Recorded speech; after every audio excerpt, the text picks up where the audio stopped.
So we are live, and live we are. And before we begin, I kind of have to upload my video in Russian. Okay. Okay, hello. I'm going to say hello to everybody. We have Christian, unpronounceable. Happy to see you, man. We have the Grumbledore. Oh, nice to see you in live chat, man. One of my Patreons. Alon Komin Oma Amirsayan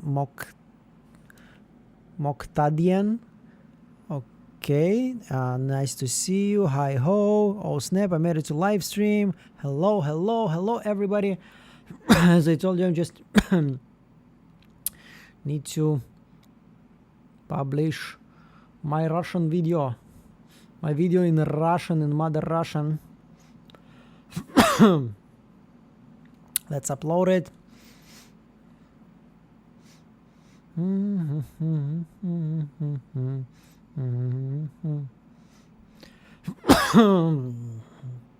Start to take some medicine.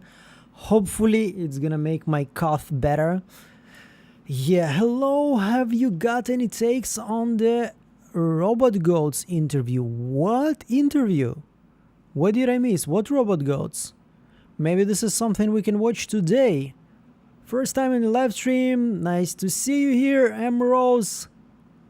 Miscellaneous Gap. Yes, I'm with Miss. I really enjoyed her video last time.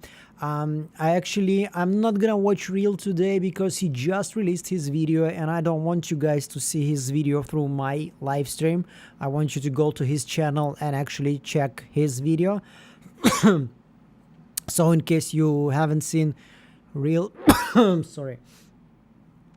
In case you haven't seen it, Reel released the video just like an hour ago or something like this.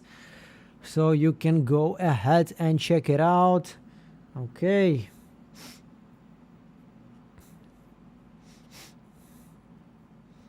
I'm just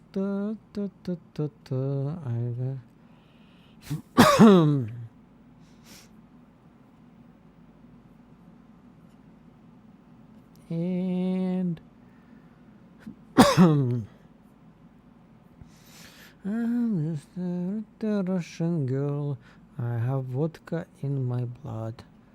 Na, na, na, na, na, na.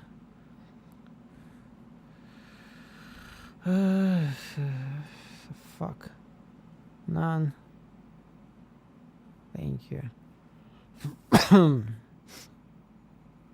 Okay, today I want to have a lot of conversations actually with you. We're gonna watch, as usual, we're gonna watch something interesting today, but I want to have like more conversation than just me sitting and then giving some feedback on the YouTube videos. So it's gonna be, I'm gonna try to make it more 50-50 than, you know, like 20% we're talking, 80% we are actually watching videos. Maybe it's not going to be, I'm not going to be exactly 50-50, maybe it's going to be like 40-60, but still. I want to have as many conversations as possible. I want to talk to you. So this is the whole point of live stream. And by the way, did anybody already started to watch Reacher? Third season is way better than the second. I'm already enjoying it so much. This is a very predictable show. But if you grew up in the 90s and you love action movies, you're going to enjoy Reacher with, I think the guy name is Alan Richardson. He's like 25 feet tall and he weighs around 100 million tons of muscle.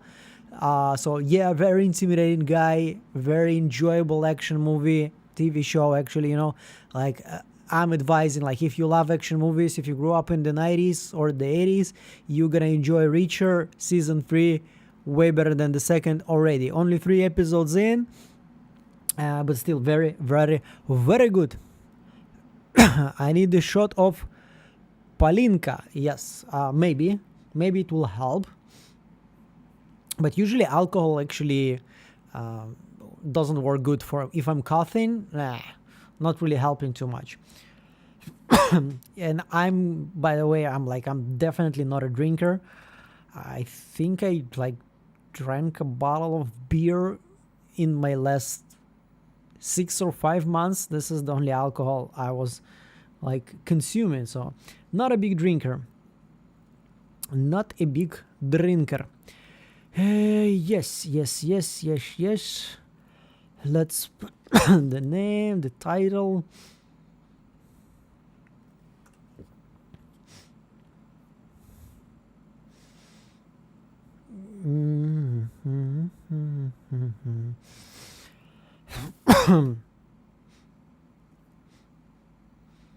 Okay, everyone, I'm just on my finishing touches here.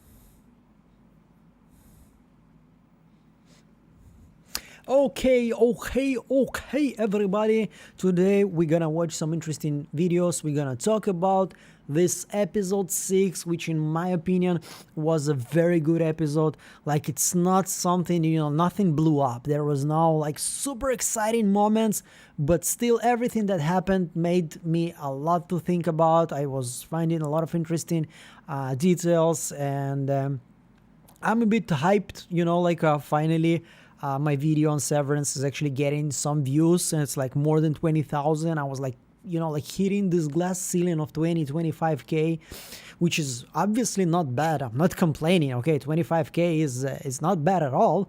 But it felt like, like a day or two, I'm getting to 25k, and then that's it. It's like something stops me, and right now I think I'm already on 34,000 only in 24 hours. So hopefully this is gonna release the curse. Yeah, I had to do it a couple of weeks ago. My husband is putting a new stash. I told him he needs to get to Irving level. Oh, that's an inspiration. Okay. We all are on the freeze frame right now. Now I'm gonna put you on the Glasgow block. Okay. So no nosebleeds. Yeah, I'm just rewatching How I Met Your Mother, and I think a week ago I was on season 3 with the guy Randy, having an erection and then having his nose bleed, and then Mark, after the Spilly Willy session with Haley R, is also his nose is bleeding, and I'm like, I mean, this is already like, this is, universe crossing each other. This is working together.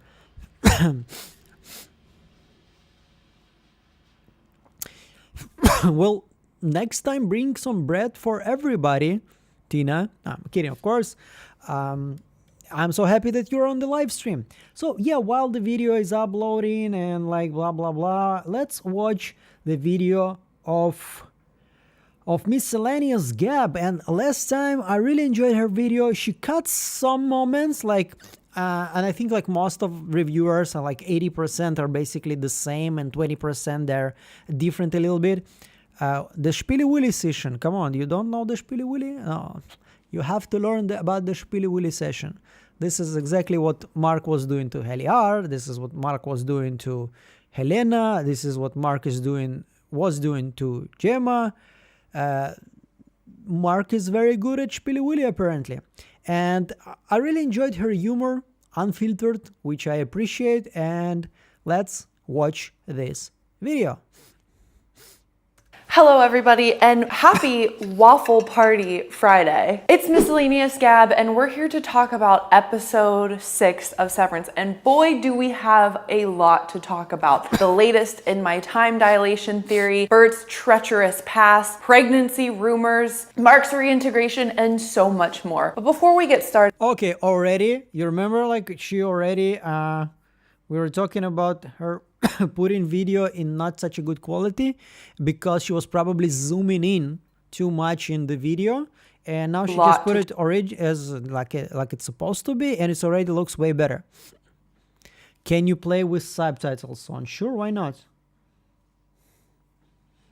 talk about the latest in my time dilation theory, Bert's treacherous past, pregnancy rumors, Mark's reintegration, and so much more. But before we get started, I want to say thank you to everyone who has come to support my channel. In order to show my appreciation to you, I invite you, along with whatever comment you were going to leave, go ahead and leave me your favorite waffle topping in the comments, and I'm going to pick 3 random winners for waffles on me, wherever Strawberry counts as a waffle topping. I'm a fruits guy. I've since I was a kid, I was not into candy. I was always into fruits. I like candy, but like give me the more fruits the better.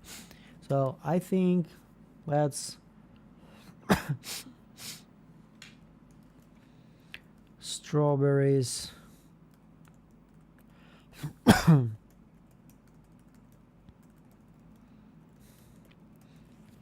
And you know, it kind of works with the waffle party because strawberry has also different connotations, just like waffle party.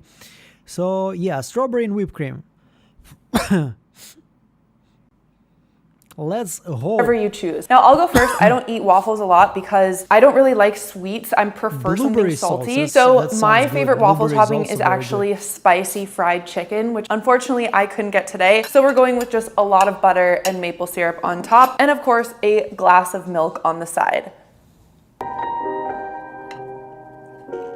The episode begin right where the last episode left off. We begin with Mark and Ragabe discussing his vision, what he saw as he was transported into the halls of Lumen and saw Gemma for the first time. Now Mark's grief and his face is just so real here, and I haven't given Ragabe enough emotional credit in the past. I'm still very suspicious of her, but it seemed like she was visibly moved and touched by Mark's experience as well. I don't know if it was the light. Ragabe says she doesn't know why, but all she knows is that Gemma is essential. Mark talks about bargaining, which is one of the stages of grief. He says that when you lose someone, you go back through what you would have done differently, listened more, drank less. My question here is this innocent, which it very well could be because this is a very real reaction stage of grief, or does this align with some of the theories that Mark really wasn't a good husband or a good guy, that he did have a huge drinking problem before Gemma died? Now we see a lot of checkered pasts or challenges in the people who decide to get severed. We don't really know a lot about Irving's past, but we see from this episode that Bert also was a bad guy or a scoundrel or a sinner. Dylan too seems to be very irresponsible with money, kind of a loser, not providing for his family. And now while that doesn't make someone inherently bad, it makes you wonder, is Lumen taking these labeled losers of society, bad people of society, addicts, scoundrels? She is definitely like Ragabi is definitely lying about something. I don't know about what exactly, but she definitely at least keeps a lot from Mark. Now, regarding Dylan G being a complete loser, I'm not exactly agreeing. Like, yeah, he is a loser, but he's not like sitting on his ass. He wants to go, he wants to sell cars, he wants to make some money. It's like, give a guy some credit. Obviously not everybody is a like over the night success story, so if he tries, you just push him, like trust in him, and like give him as much motivation as possible. Deadbeats, to try to purify them, cleanse them with the healing power of Lumen water. We then go back to the walls of Lumen where we see a less cranky Mark, Dylan, and Helly discussing the note that Dylan found in the Hang In There poster. Because Helly hasn't been around, I have to address this comment, like, dear creator, skip the recap, we already watched the show, give us your theories as to why a particular scene matters and what it means. Now, I agree 100%, but most of the times I'm trying to avoid recaps, but there are times like you have to lead to your idea.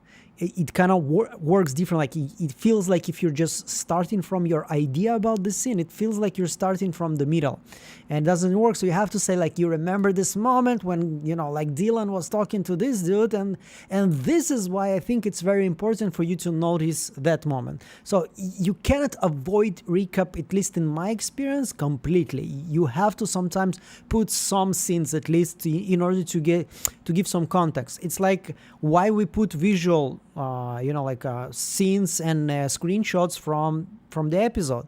I mean, you have seen it, but if I'm just gonna be sitting there speaking for half an hour, and you're telling you remember this moment, you remember the moment when that, it's gonna be boring for most of the people. It's gonna be boring, so you have to like balance it a little bit. Round as long to have the wedge driven between them. She is eager to take action ASAP. She's like, let's go. The other two are a little bit hesitant. Dylan doesn't want to get in trouble. What do you mean, who's Raider? Raider is Irving's dog. You remember in season 1 when Miss Casey was telling him your Audi loves the sound of Raider, and the sound of Raider is actually his dog. His dog is named like that. But by the way, we haven't seen him in this episode, like when Drummond was entering the home. Yeah, like if you have a dog at home, it's not gonna be very pleasant for any Drummond there. But no one was there, no noise, no attack. So I don't know. Also, like I'm kind of worried about Raider. What happened to him?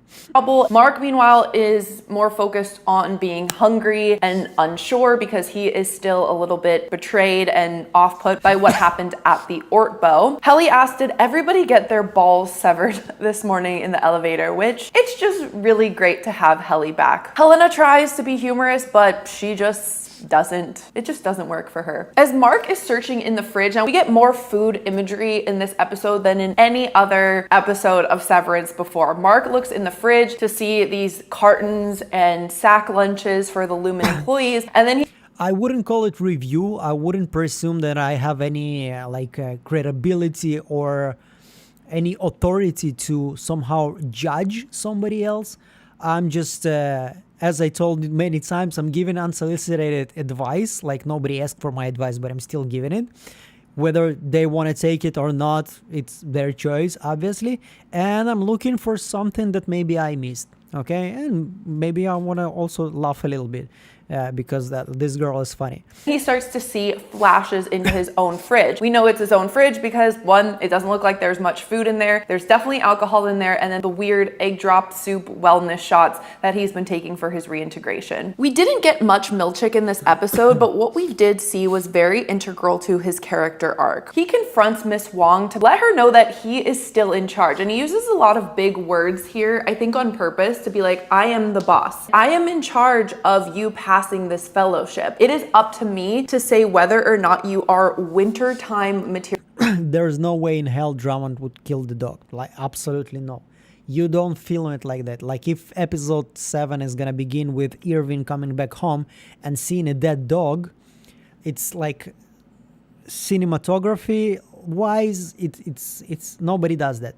You have to show the moment, or like not show nobody shows the death of the dog. Like the director is gonna be killed, obviously, after something like this. I'm kidding, of course, YouTube, I'm kidding.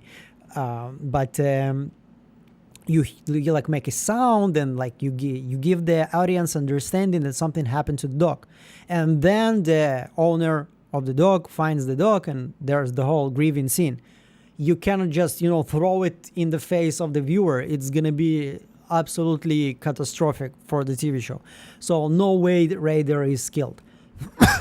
Which is kind of another check mark in the Lumen controls weather land of perpetual winter theory that I've had that not a lot of people seem to be on board with. It makes me wonder what sort of fellowship is employing young girls as full-time people. If Miss Wong is indeed severed, she's a more advanced severed as an innie. Later we see her talking about a deviated septum and Mark doesn't know what that is. So either she's a severed innie who studied like paramedic medicine, or she is a non-severed individual. Either way, child labor laws, what's going on in Kier PE? Could she be a member of the Kier School for Girls, much like Harmony Cobell? Maybe it's an orphanage. Maybe Harmony Cobell was orphaned and then went to stay at this Kier School for Girls where she became indoctrinated, and maybe she too had an early in her life fellowship that caused her to be such an ardent believer of Lumen. Milchick's repentance is to put paper clips on the right way until his hands shake. This sort of atonement is not unlike what he requires the innies to do by reciting that atonement. My question is this really the best use of his time? I mean, we have innies running around like crazy people, fornicating in spare rooms, chasing down corridors, and hugging and making out with their Audi counterparts. Like, where is the law and order that you promised, Milchick? When Milchick confronts the idea of using big words, he repeats these phrases in the mirror. First, it's what he said to Miss Wong. You must must eradicate from yourself this childish folly. He then says, you must grow up, grow up, grow up, grow. And this felt like some turning point for Milchick. We're seeing more and more vulnerability, more heightened emotion from him. And I almost had this feeling that he was speaking to himself, like maybe his father or some other figure in his life had spoken to him. Meanwhile, we check in on Innie, Dylan, and Gretchen. Now, I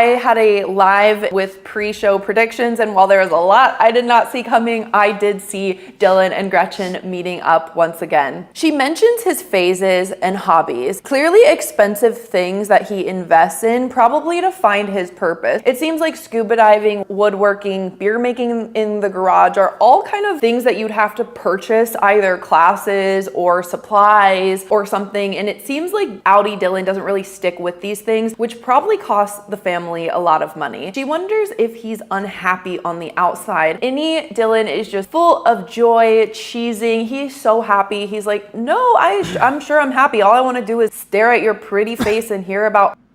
Hey Ash, thank you so much for the donation. Hey yo, shameless plug for Geeky Travel. Lol, can't wait to see more. Thank you so much. I want to do more. I honestly want to do more. I was happy to see that a lot of people like the video. It's only the question of time right now. Those videos take a lot of time. Okay, I have like, I think around, I don't know how, I think around almost 1 terabyte of material from my travel. It was a while ago. I already forget some of the things. It was more than 2.5 years ago. I did like a small Euro trip. I did Switzerland, France, Belgium, Scotland, and England. And in every country I filmed something. And I did only one video for Switzerland. I'm sorry, right now it's a little bit different, but Ash gave me here a green light to go and talk a little bit about the Geeky Travel. So I have my material on France, but I need to write a script, I need to record it, and I need to make some editing. And it takes, if I'm gonna do only this, it's gonna be at least a week. Okay, but I'm not gonna be able to do only this because I need to do videos for my main channel, for the Geek Academy. So it's coming. I really hope it's coming very soon. Hopefully, yeah. But yeah, so excited that you like the video, man. It's like it was just 2.5 years ago. I kinda a little bit like when I'm watching this video right now, I can already see a lot of things that I would have done way better. Like this was the time I barely even knew how to fly my drone. I barely knew how to hold my camera. So a lot of the moments were like, yeah, but yeah, traveling. Yeah, I love travel content and I love to travel. So if there's something I'm going to be able to do, it's going to be awesome. And thank you again for your donation. Thank you so much for the super chat. So let's get back to the video. Our kids, like, I love you. He wants to try hugging again, and that turns into a kiss. When we check in with Audi Dylan, we see that he's really gung-ho about buying a car. He kind of tries to placate Gretchen by saying, it's okay, you know, they'll offer me a really good deal. They're practically giving me money, which, girl math, shows that Dylan is not great with money. The crazy thing here is that Gretchen lies about seeing Innie Dylan. She says that Lumen canceled their meeting. I don't know about you guys, but is hooking up with your Innie husband cheating? The whole way she talks about it is very much like a spouse or partner trying to hide something. What will this mean moving forward? Now let's get to one of the things I did not have on my bingo card in this episode, which was Mark and Helly sharing vessels. Now Mark is considerably less callous towards her. He's way more apologetic towards her experience versus just being angry at her for something that she, Helly, didn't do. I could do that math. How do we share vessels? I find it very interesting that he used the word we shared vessels. We know that the innies know things, like they clearly know what sex is, they know what some things are, but then they are like blank slates in other areas. The word vessel is really interesting here. When I looked up the dictionary definition of vessel, I got a ship or boat, which is a throwback to the wreck of the Edmund Fitzgerald in the last episode. I also got a hollow container, something that you fill with something. Now, I'm not really Helly here to teach you guys about basic anatomy. That's kind of Django's job here. Between a man and a woman, only one is really the receiving vessel. One is more the giving vessel. So even if you were to make the case that one party does have a vessel, now, unless he means vessels like their bodies are vessels and they shared their bodies. And if this is the meaning, this is even more interesting, because if you call a person a vessel, this has a religious connotation as well, as though you are there to be used for some purpose, either for God or for something else, which is pretty much what the innie's whole existence is. I also didn't miss the... There's this story, and this is everybody who is doing those kind of reviews, including me. We are all like deep in this scene. There's this story about some, also I think it was a Russian director or something like this from like way before. So he had like his movie on some festival, and everybody was hyped about it. It's like, this is so artistic, so amazing. And people would write a review, especially about this one scene when there was one guy going through the Russian village and he's carrying something behind him. And everybody would give this a lot of interpretation, like this is a symbolism for Russian Empire before the communism revolution, because the Bolsheviks, this is what it shows, how, somebody else would say this is basically an allegory for the poor man. They are being always abused by the rich, and this is why they're carrying, and this is why they suffer. Somebody would notice there like a parallel between him and Jesus, the way he carried his cross, and this is the guy who is carrying something that is needed for him. And then when they asked the director, like, what the meaning did he actually put in this scene? And he said, like, I really need to get to enough time in my movie, and there was just one guy carrying something, so I told my cameraman to film him. So I think this is something that we do a lot here in the YouTube area. We find a lot of meaning when there is none, and I kind of like what she found with the connection with Edward and blah blah. But if you're gonna listen to the podcast with Ben and Adam, they're basically just laughing at the joke that, like, hey, sharing the vessels, this is just something stupid that an Nini would say. Because he want to make it more than it is, okay? And then he says, like, we had sucks, like he wanted to make it more spiritual. That's the only purpose of the share vessels, and this is sharing vessels funny, in my opinion. So yeah, like the connection, like, regarding the vessels, the empty vessel, the receiving vessel is the woman, and the giving vessel is the man. As I told you, unfiltered. She's unfiltered, and I like it.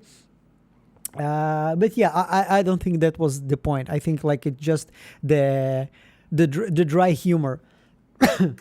Similarity in the word vestal. Now, we talked about vestal as one of Dr. Rickon Laszlo Hale, PhD's U-types in the UUR. And this was basically the most innocent, the most blank slate, almost like the most vessel-like type, where you don't know much. You don't have that knowledge of culture or history. You're there to be kind of filled. Rickon even says this is his favorite type of person. Now, we see that most people, both the innies and the people on the outside world, are these vessels. They don't know shit about shit. What do you guys think of that word? Where did they hear that, first of all? Helly is going through it. I think she feels... It was not like the word that I needed to Google. I think I saw Friends. Like, I grew up on Friends. I know that some people think it's tacky, and I agree in many parts. But still, I grew up on Friends, and I watched Friends, I think, like hundreds of times. So there's this moment, like when Monica, she meets this guy, and he writes a poem about her, and he names the poem Empty Vessel. And then they're angry, and he's saying to her, no, honey, I think all women are empty vessels. And then she like understands that this guy is not somebody she wants to do anything with.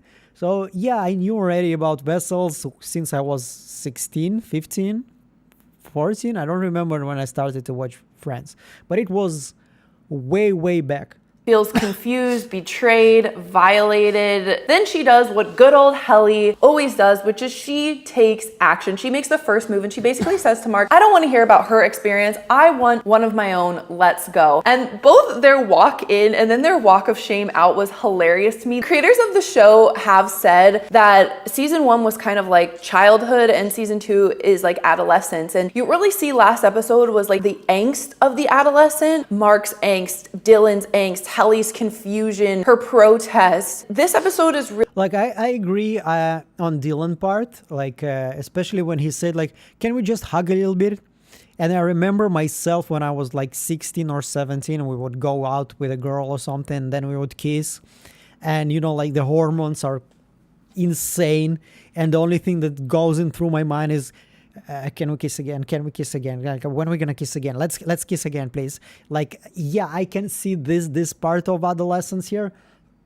Also maybe regarding Mark, but from Helly, I saw way more the take control of my life. Like, you know, like this immense power, like this super strong character that's not gonna be broken no matter what you're gonna do to her. Like, no way she's gonna, like, she was completely devastated and then she picked herself up, she dusted herself down.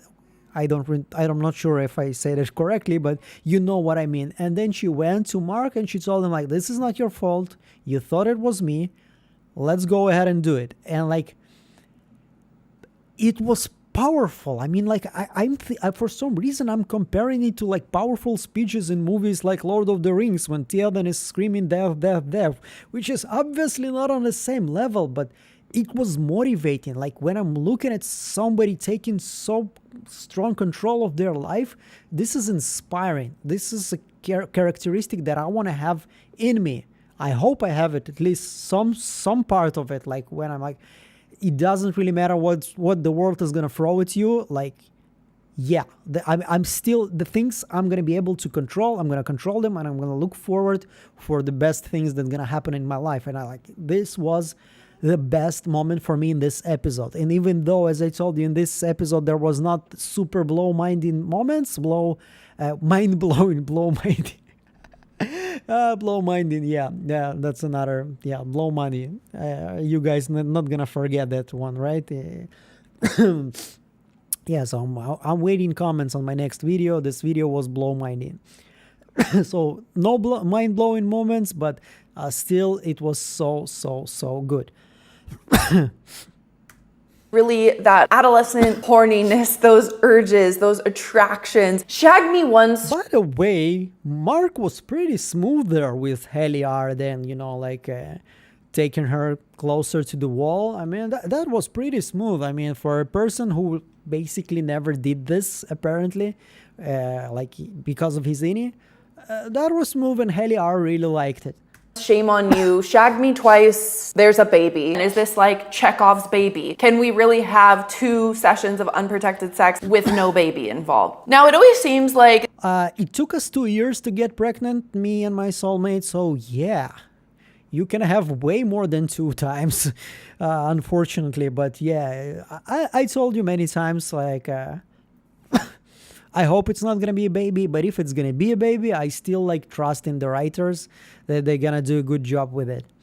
these sexual moments bring out a little bit of heightened feeling and bring Mark's reintegration to the surface. As they're walking down the hallway, he gets a nosebleed, which is a sign of reintegration sickness. Then they go to see Miss Wong. This girl really has many talents. She's aware of medicine. She does her corporate duties. She plays the theremin. I find it interesting that she asks if Mark has any other side effects, such as auras or hallucinations. Now, normally, if you have a nosebleed, you wouldn't really think to ask someone if having a hallucination or aura is a side effect. You might ask, do you have a headache? Are you feeling dizzy? Are they aware of symptoms of reintegration sickness? Because in season 1, the board seems resolutely opposed to it even being possible. Or do innies frequently have hallucinations and auras. Now, Mark starts to flash in and out of Lumen in the basement with Ragabe. Now, she starts asking him, "Where are you, Mark? Where are you?" And the first thing she says is, "Do you remember a black hallway?" Now, I'm pretty sure this is the first time she's ever mentioned a black hallway. Yep. Is she asking him if he sees that exports hallway? And where did this come into play? Because I don't think Mark has had any flashbacks of this, and even any Mark hasn't really seen that black hallway. Is Ragabe just trying to use Mark to find out herself what's in the exports hall? Mark asks what time is it, which interesting. Ragabe says that they need to try other measures. They need to potentially flood the chip. Doing these more drastic measures could of course cause a brain hemorrhage. Mark is more focused on his appetite once more and kind of shoves her off and leaves. Now let's get to one of the other key pillars of this episode, which is Irving and Bert. Last episode, I was hopeful and jolly that there would just be some happiness, some love, some warm and fuzzies. The meeting between Bert, Irving, and Fields feels way more sinister than that. Even despite Bert's scoundrel, Dust treacherous herself off. past, Thank I you. am getting a weird vibe from both him and Fields for different reasons. Start with Irving scratching off the price tag on a wine bottle. Remember that Bert said he and Fields like expensive wine. Obviously, this is kind of a courteous, well-mannered thing to do, but we wonder also maybe Irving can't afford these expensive bottles and he's trying to. He was fired, first of all, and also he's like a painter. So even though I would assume that he would have some money, like he would have like a severance check, right, after he was fired. And we remember from Lexington Letter, Peggy K was getting 4 times more than she was getting as a bus driver. And I can assume that the bus driving is not getting much, but still 4 times not much is pretty much. So yeah, like probably Irving is not that rich though.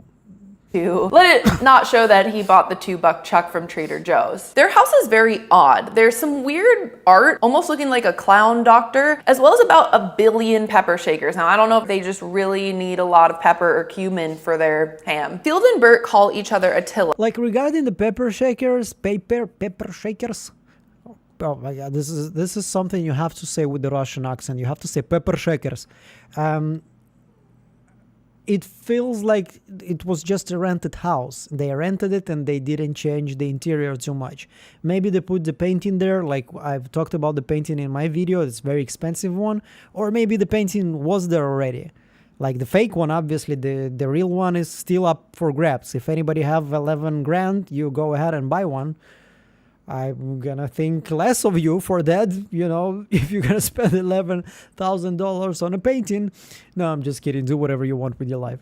It used to be Hun. Attila was a barbarian ruler, one of the most successful and notorious barbarian rulers of all time. Later on, as they're explaining this backstory, Fields asks Irving, "Do you know history?" Like, not "do you know Attila?" "Do you know history?" And this was super interesting to me because if we've noticed anything, it's that there is a lack of knowledge about history in the outside world. As you recall, Mark at the no dinner party basically blew Rickon's friends' mind that World War I was not called World War I until World War II. It was called the Great War because they weren't anticipating another war. In Rickon's book, he mentions that the Vestal may not know who Mozart is. In Rickon's book, we also see him mess up historical facts and figures and people all the time. Asking someone, "Do you know history?" makes it seem like at some point in Cure PE, they've just stopped teaching.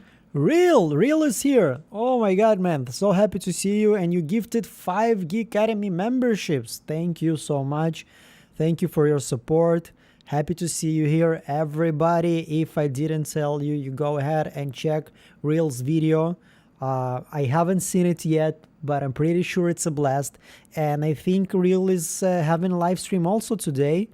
It's gonna be after mine. So like all is gonna happen is like everybody from here is actually gonna go to Real's channel with his audience. So hopefully, guys, you're just gonna continue to his channel.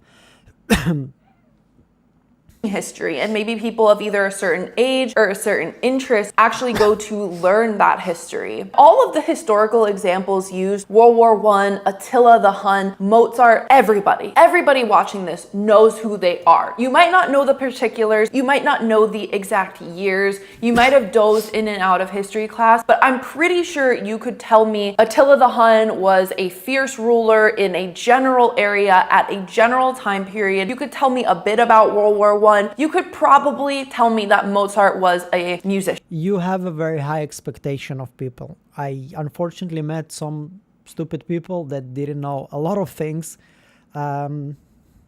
So yeah, but I think she's also on point here that there is some looking down there from Fields from Fields towards Irving. But it also can be explained by his jealousy. Like, he's obviously jealous. He knows that Irving and Bert, they had some kind of a thing. There were an item there in the Innis form. So who wouldn't be jealous of this situation? So he's looking for, some nitpicks, something that he can basically jab there, throw a jab or two towards Irving. So yeah. Now, regarding book, the UUR, it's amazing. There is the whole section about a section about the movie. What's his face? The movie with the Whoopi Goldberg when she's like going undercover as a nun, and he's trying to dissect this movie like it's some kind of a A24 indie, very artistic movie, and it's just incredibly funny. Okay, we have another motivator, Girly54. Thank you so much for your support. I really appreciate it. It's really motivating. I keep telling this, but it's like I'm not gonna be ever tired to repeat this. If at some point in my life I will start to take this as granted that somebody supports me financially, I will buy you a plane ticket. Go ahead to whatever I'm gonna be at this part of my life and slap me in the face. Just like, Jay and Silent Bob in the end of their movie, they started to fly and slap everybody who was trashing their movie online. Go ahead and slap me in the face if I ever start taking for granted people that are supporting me. You are making my dream come to life, and there is no words to show you or explain to you how I actually feel about it. I cannot really explain to you. You're just gonna have to trust me that it's absolutely overwhelming. So as I told you, like we're watching 40 minutes for I think 40 minutes, 14 minutes, we're watching 40 minutes. So I think it's working. My plan for today is working, and I'm way more engaged with the chat. And I think it's better that way.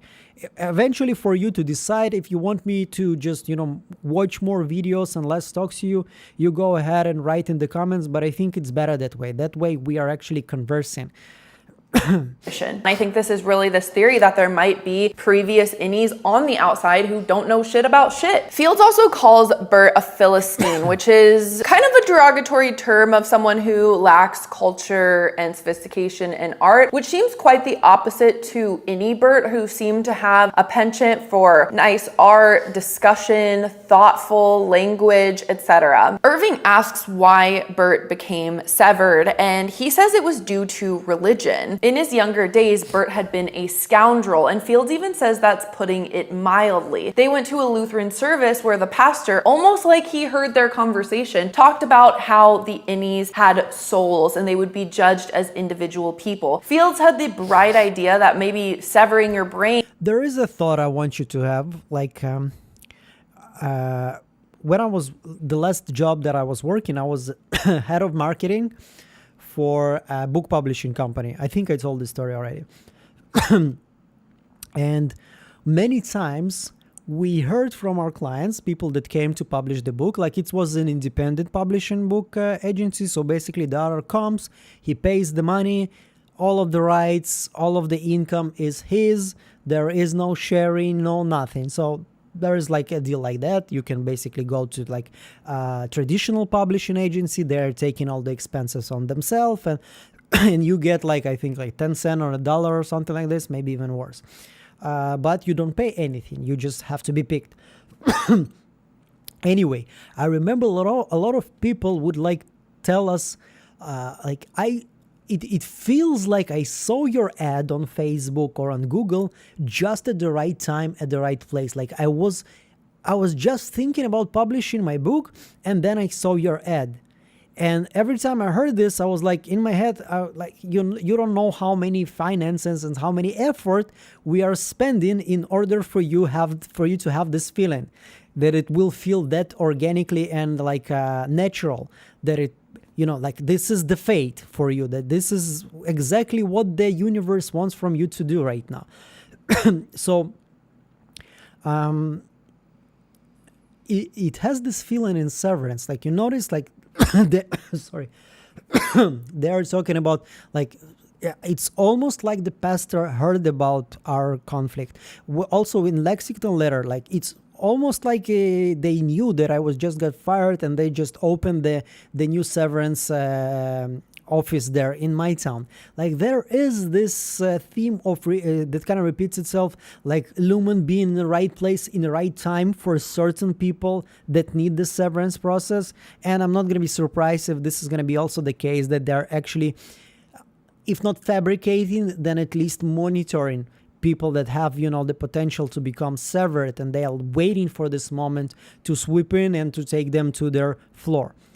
Could ensure that at least part of Bert would be able to join him in heaven. Now, this is all very, very strange and sus to me. I get really weird vibes from Fields. I can't totally put my finger on it. He says, I promise we're not zealots, like we're not religious zealots. Also, if you truly are a Christian, there's a pretty clear way you can get to heaven, and that's repenting for your sins and doing better and praying for forgiveness. Isn't that why Jesus Christ himself died on the cross? What did you do to be past the point of no salvation? Maybe I don't know, I'm not very I cannot say I have like a very distinct expertise in all of the different Christianity religions. Like I know there's like the the Catholic, there's the Protestant, there's like many more. Maybe in the Lutheran part of it, you cannot really repent for your sins. I don't know. If somebody knows, please write in the chat. Hear scoundrel, and when I see Bert's actions, I get this idea that he is a philanderer, he commits adultery, and it seems like Fields' hope that he would be this divine angel on the inside didn't necessarily come through. While Irving is at Bert's, Drummond breaks into his place. Was the plan here to bring Irving away? I think maybe either Bert is swayed and is working for Lumen, or Fields somehow works for Lumen, and that's why he convinced his husband to get severed. I think this was a lure him away so that Drummond could break into his house. Drummond seems to know exactly where his hidden chest is. We see his names of severed employees. Someone who may have gotten severed post a car accident. There's two different Dylans with two different last names that start with a G. The earliest severed date we see is 2007, which more on that later. Irving has also underlined random parts of their names, but we don't really know what that means. Meanwhile, at Bert and Fields, they discuss that they had started calling each other Attila 10 years ago. Fields corrects him by saying it was 20 years ago because they were having drinks with his Lumen partner. Seeing that there is this kind of pattern here, he's had several partners at Lumen, so maybe his serial cheating is happening on the outside and the inside. Also, Lumen partner could mean that maybe Bert worked for Lumen on the outside as well before he got severed. This misunderstanding of time is very important here. You have to watch the podcast, by the way. There is an interview with Christopher Walken, and he's explaining that he's playing a lot of times he's playing Bugs Bunny. I mean, this is absolutely hilarious. Like he's channeling Bugs Bunny while he's playing some kind of a role. Is this one of your girlfriend, brother? If the question is towards me, I have only one. I wouldn't even call her a girlfriend. I would call her a soulmate. But no, this one is not one of my girlfriend. But if the question was to somebody else, I'm like, sorry that I answered. Podcast is absolutely fantastic. Yeah. Bert said it was 10 years ago. Irving clarifies that the first severed office opened 12 years ago. Now, if the first severed person on Bert's list was in 2007, this would put the current year at 2019. This timeline does not work necessarily with the Lexington letter. We know that Peg Kincaid was a bus driver and that she worked at Lumen for 2 years post bus driving and before the Dorner truck explosion. We also know that Peg Kincaid's nickname was Baby Driver because of the movie, which came out in 2017. So let's say she got the nickname in 2017. Let's say she started working at Lumen in 2017. She worked there for 2 years before her innie started writing her letters and around the time of the truck explosion. That's 2019. We know that from Rickon's book. Rickon, Devin, Gemma, and Mark were on a walk 1 year after the Dorner truck explosion. So if the Dorner truck explosion happened in 2019, they were on a walk in 2020. That would mean that a year and a half later was Gemma's funeral. So that would be 2021, 2022 at some point, which is when Mark got severed. And Mark has been severed for about 2 years. There is a lack of about 4 years. It is absolutely not coincidental. There is no reason why the writers of the Lexington letter and Rickon's book would be pointing out these years in exactly referencing pop culture moments if this wasn't important. Fields then mentions having unprotected sex at work and that innies deserve love too. So we see these flashes between him being very angry to him being like, I'm happy it happened. What's yours is mine. I can't get a good read on Fields. You guys think, let me know below. Well, definitely. When he said that the what's mine is yours, he was sarcastic as shit. Like you could touch it. I could feel it in my hand. The sarcasm there. Like what's mine is yours. It's obviously go ahead and take my husband if you want. I mean, it felt a lot like when even when he said that I believe that innies are supposed to be in love and everything. It feels like this is what I'm supposed to say in order to get to heaven. But inside, I'm fucking dying that my husband is sleeping with somebody else. This is what I was reading from this scene. Let me know if you cut something else. In the comments. Bert says apologizes for Fields drinking too much and getting fuzzy and says that he'd like to do it again sometime with Irving, either with Fields or maybe even without Fields. At the very least, Bert is a cheater and he's really hungry for Irving. At the very most, I think there might be something sinister that's connected to Lumen where they are now trying to control their employees with some sort of sexual element as well. We saw this with Helena and Mark. Now let's talk about Mark and Helena at the diner. This man is starving. He's scarfing down Chinese food like it's his job. Helena walks in and we see for the second time in one episode that someone from Lumen knows where the outside characters are. Helena tries to awkwardly flirt with him, and we talked about this on my live yesterday that maybe Helena is jealous of Helly, that she could kind of get this guy on her own. Helena does mention you'd be the first when talking about taking Mark home to her dad. That could mean you'd be the first severed employee. She had this, she had a lot of, and it's obviously acting because we've seen how Helena is really, but she had this I'm a small girl next to a big man right now. She was like, oh, you're gonna be the first. She was doing those kind of body language I'm just so nice and cute and kawaii. It was very, very flirty. I don't know why. If it's sincere because she feels something for Mark, or she's once again trying to manipulate him somehow. That's come home to meet dad, or you'd be the first boyfriend. It's all very weird flirting here, and she just doesn't have the same charm and fluidity in her demeanor as Helly. And I think maybe she knows that. Maybe she's trying to see if she could seduce Mark on her own as Helena. At some point she says, Mark, I'm like the head of the company, and let me tell you, having worked with a lot of clients in my day job, which unfortunately isn't YouTube, having worked with a lot of founders of companies, a lot of people with big egos, a lot of people both smart and not. Anytime somebody calls themselves a visionary or calls themselves a genius or tells you how much money they have or tells you I'm like the head of a company, that should be a clear red flag that they are compensating for something and that they are not who they say they are. Once again, I think, I mean, I agree if somebody is too much into him and he's like, I'm a genius. You should listen to every word that I'm saying because I'm a fucking genius. Then you should probably stay to clear away from somebody like this. But she was definitely flirting. Once again, it's just a playful word. She's like, I'm a head of a company. I mean, it's like it didn't feel at all like something malicious. Like for us, yes, but because we know that it's all act, that it's like she's not really like that.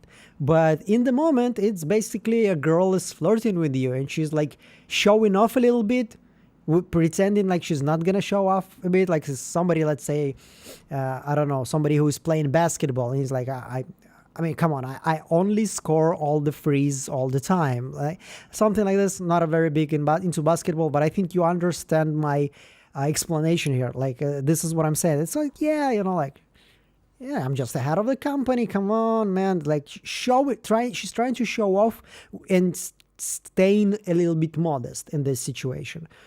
So I didn't read it exactly like it. Even though she is figuratively the head of the company, we see that Drummond, her father, Natalie, get to tell her what to do all the time. She seems very curious about the quote systemic error from the other night. Hasn't it been like a week at this point? She then calls Gemma Hannah. Now, what do you guys think? Do you think that she genuinely doesn't pay attention to this shit and doesn't care and is like, yeah, whatever, this dead girl that we reanimated and this poor man with his grief, Hannah, what the fuck's her name? Or do you think she's trying to make it seem like she doesn't know enough about Mark? I don't really think it's that. I think it's the first one because she's obviously like, yeah, I know a car crash killed your wife. She was so young, which like, they're not that young. So that was interesting. I mean, yes, she's young compared to what age people should.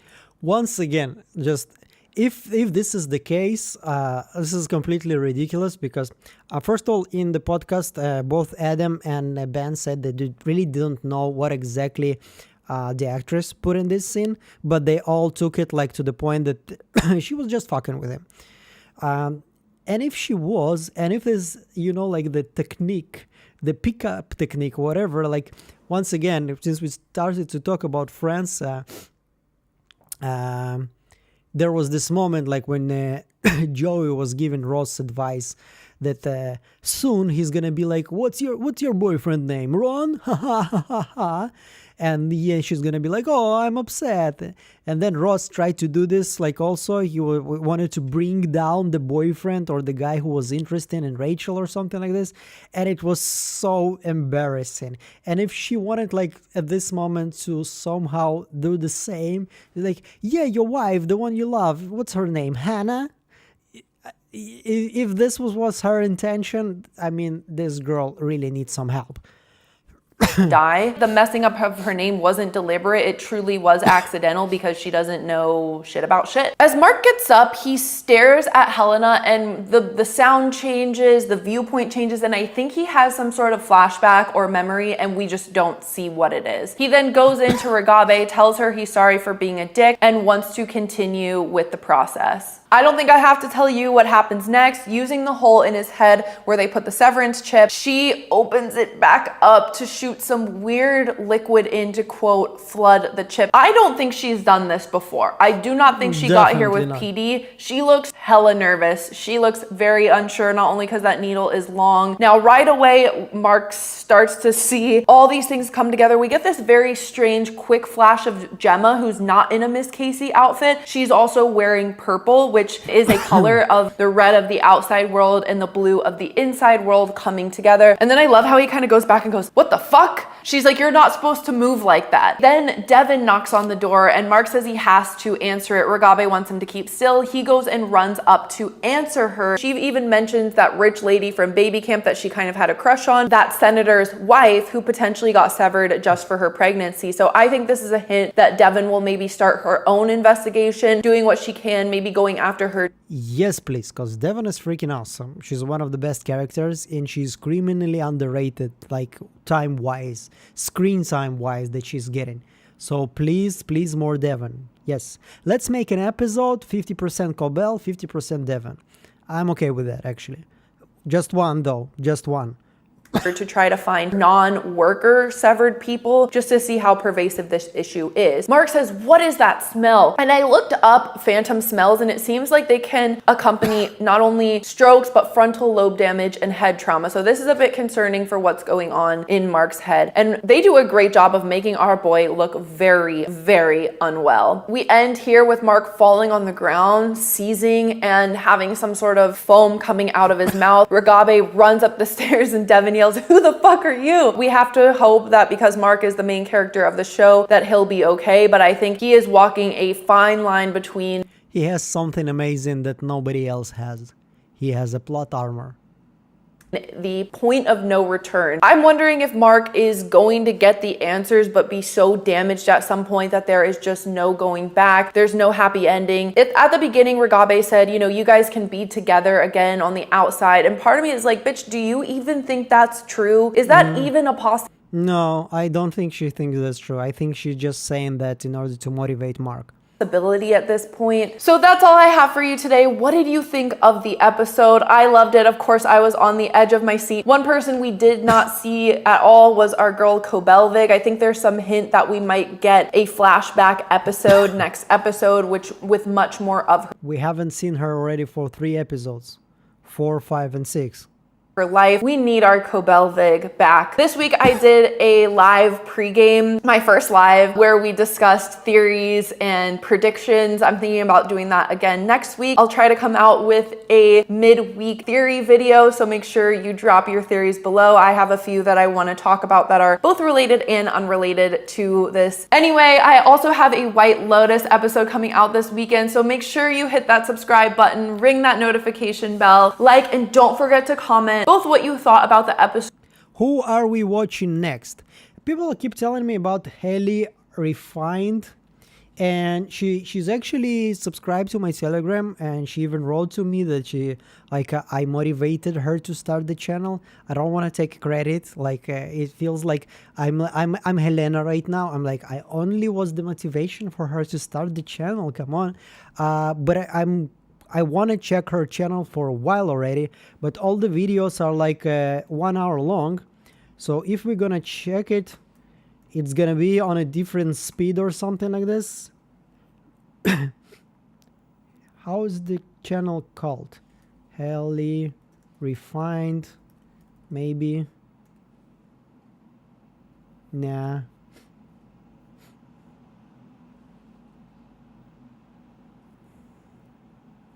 I want to skip J-Bug today. We have seen him. I want to watch more new videos.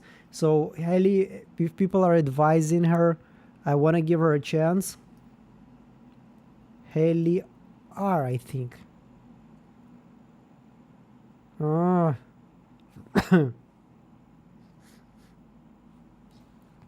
Let me check my Telegram. Okay. The King Academy chat. Scroll this shit. You also told me there is some kind of video about robot goats. Like, if anybody wants to send me some video or at least tell me what to look for about robot goats. Yeah, Igor, your Severance videos inspired me to finally start my own channel. Highly are refined. Welcome to... Okay, but this is the episode 4. Oh, 609. We have 207 people here. Let's give her some love. Come on, let's bring her to 1,000. We're not gonna be able to do this right now, but if you're watching this video, this live in recording, you go ahead and subscribe. It's very, very motivating as soon as you reach your first 1,000 subscribers. It's great because then you can go ahead and start monetizing if you have the 4,000 hours. So let's help her out. The video is 1 hour and 8 minutes, so it's gonna be long. So as I told you, we're gonna watch it on Welcome speed to 1 and 5 because otherwise the whole live stream is gonna be just this video. So yeah, I'm seeing that you already going to sub there to show her some love. Let's put some like here. Let's push the small creators. Like I'm trying to do something that I wish that was done for me. And Yeah. So if I can help, I will always help. A nimble new refiner. Hello, refiners. If you're here, it's because you made the choice. Or perhaps the choice has been made for you to delve deeper into the latest episode of Severance, Season 2, Episode 6, Attila. So let's just get straight into it. Now, I just have to say immediately that every single new episode of Severance just keeps reinforcing one thing to me. Hell. As I told you in the beginning, I'm not gonna watch in Reels videos today because I want people to go and watch the videos on his channel. Especially right now, the first couple of days are very important for the algorithm. The more views you get, the better. So I don't want even like 10 people to watch the video like from my channel, and those videos are not gonna be attributed to him. So go ahead and check it out. Like here in this situation, I feel pretty like comfortable with watching the video because hopefully this live will bring more attention to the creator and it will help her grow. We are in hell. This is hell. The symbolism, the deeper layers of connections, just everything seems to tie back to sin, punishment, atonement, and control.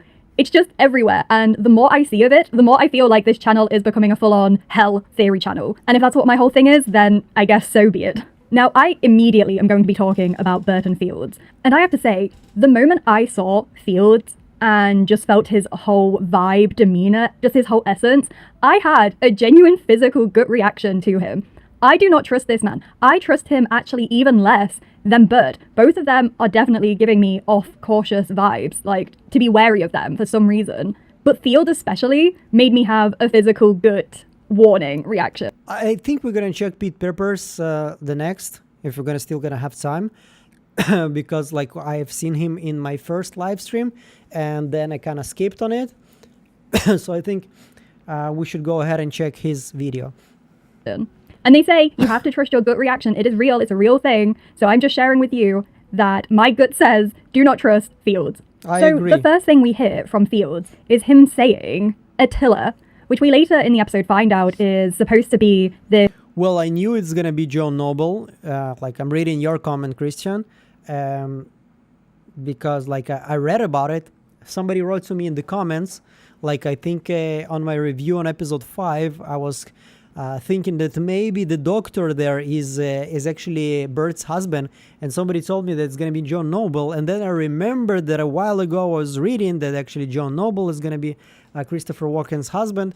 So yeah, I was not surprised, but I was definitely very happy because John Noble is awesome. You remember him as Denethor, you remember him from Fringe, so he's an amazing actor. He's like very, very talented actor. I'm reintegrating couple too, nickname type thing.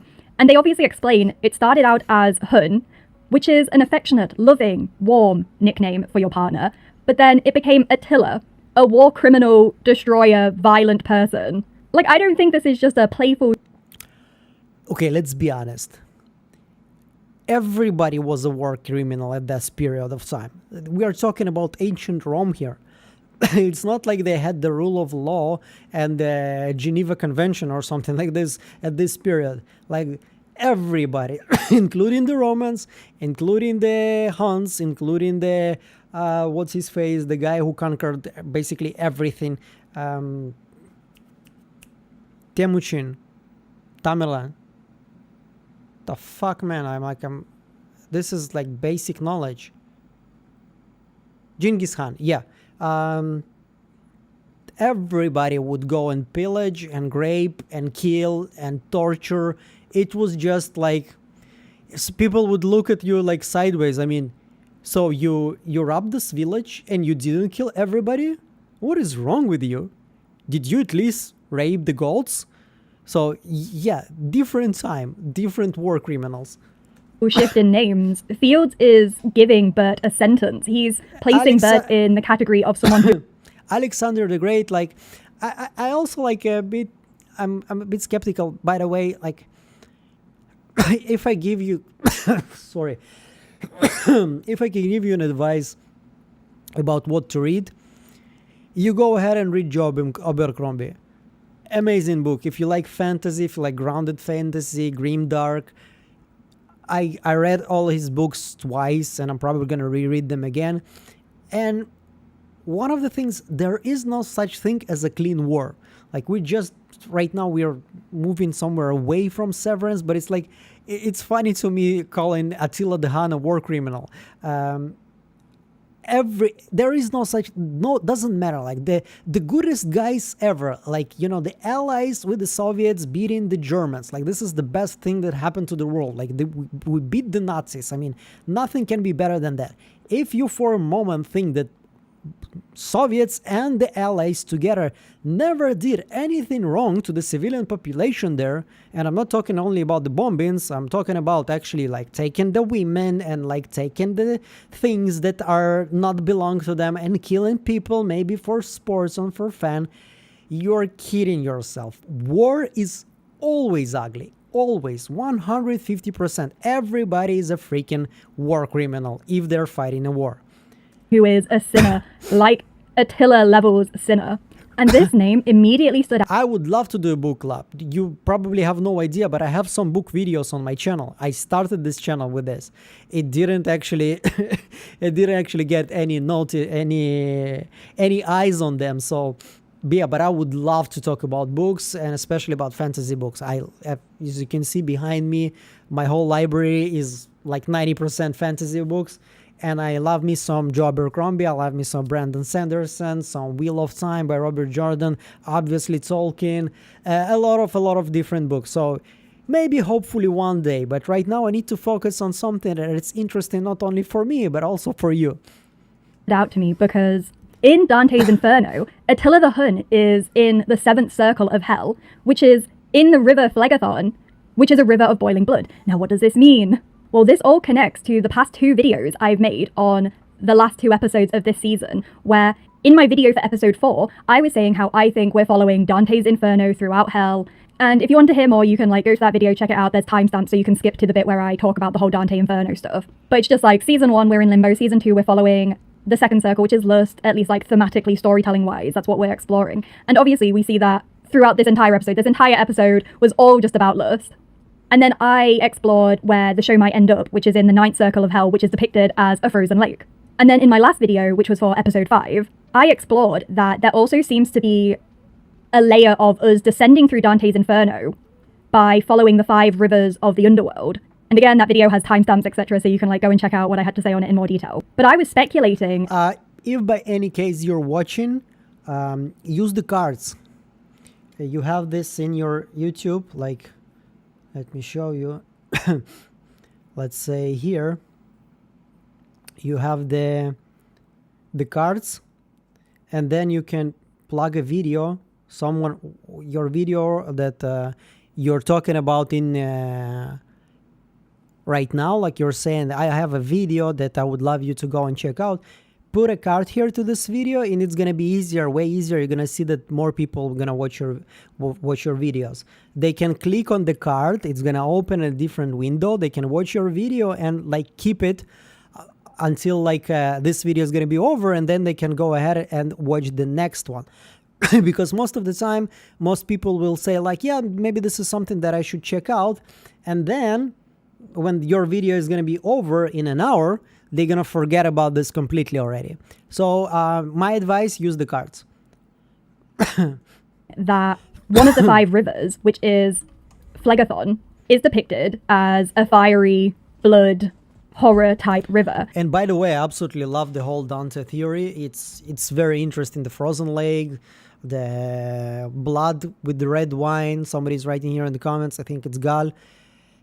Yeah, very interesting. And I think there can be symbolism there, especially since, you know, the first episode is called Hell, I think. Welcome to Hell, right? So this is interesting. Very interesting. And I thought this might be what the testing floor ends up being, that our characters have to cross through. So then, imagine me watching this episode and I'm faced with Attila the Hun being in the 7th circle of Dante's Hell, which is Phlegethon, the river of blood. Guys, I think I'm onto something with all of my little theory crafting of hell. But I think this nickname is definitely significant, and I think it's letting us know that whatever Bert did to earn this nickname from Field, I think it's going to end up being something similar to the real Attila. Not literally, like I don't I have to stop the video, sorry. Like, I have to share this moment with everybody here on my video.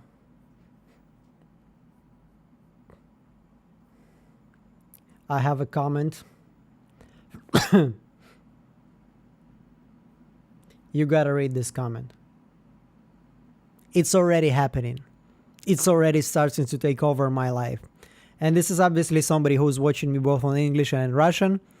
So yeah, this video is really blow-minding.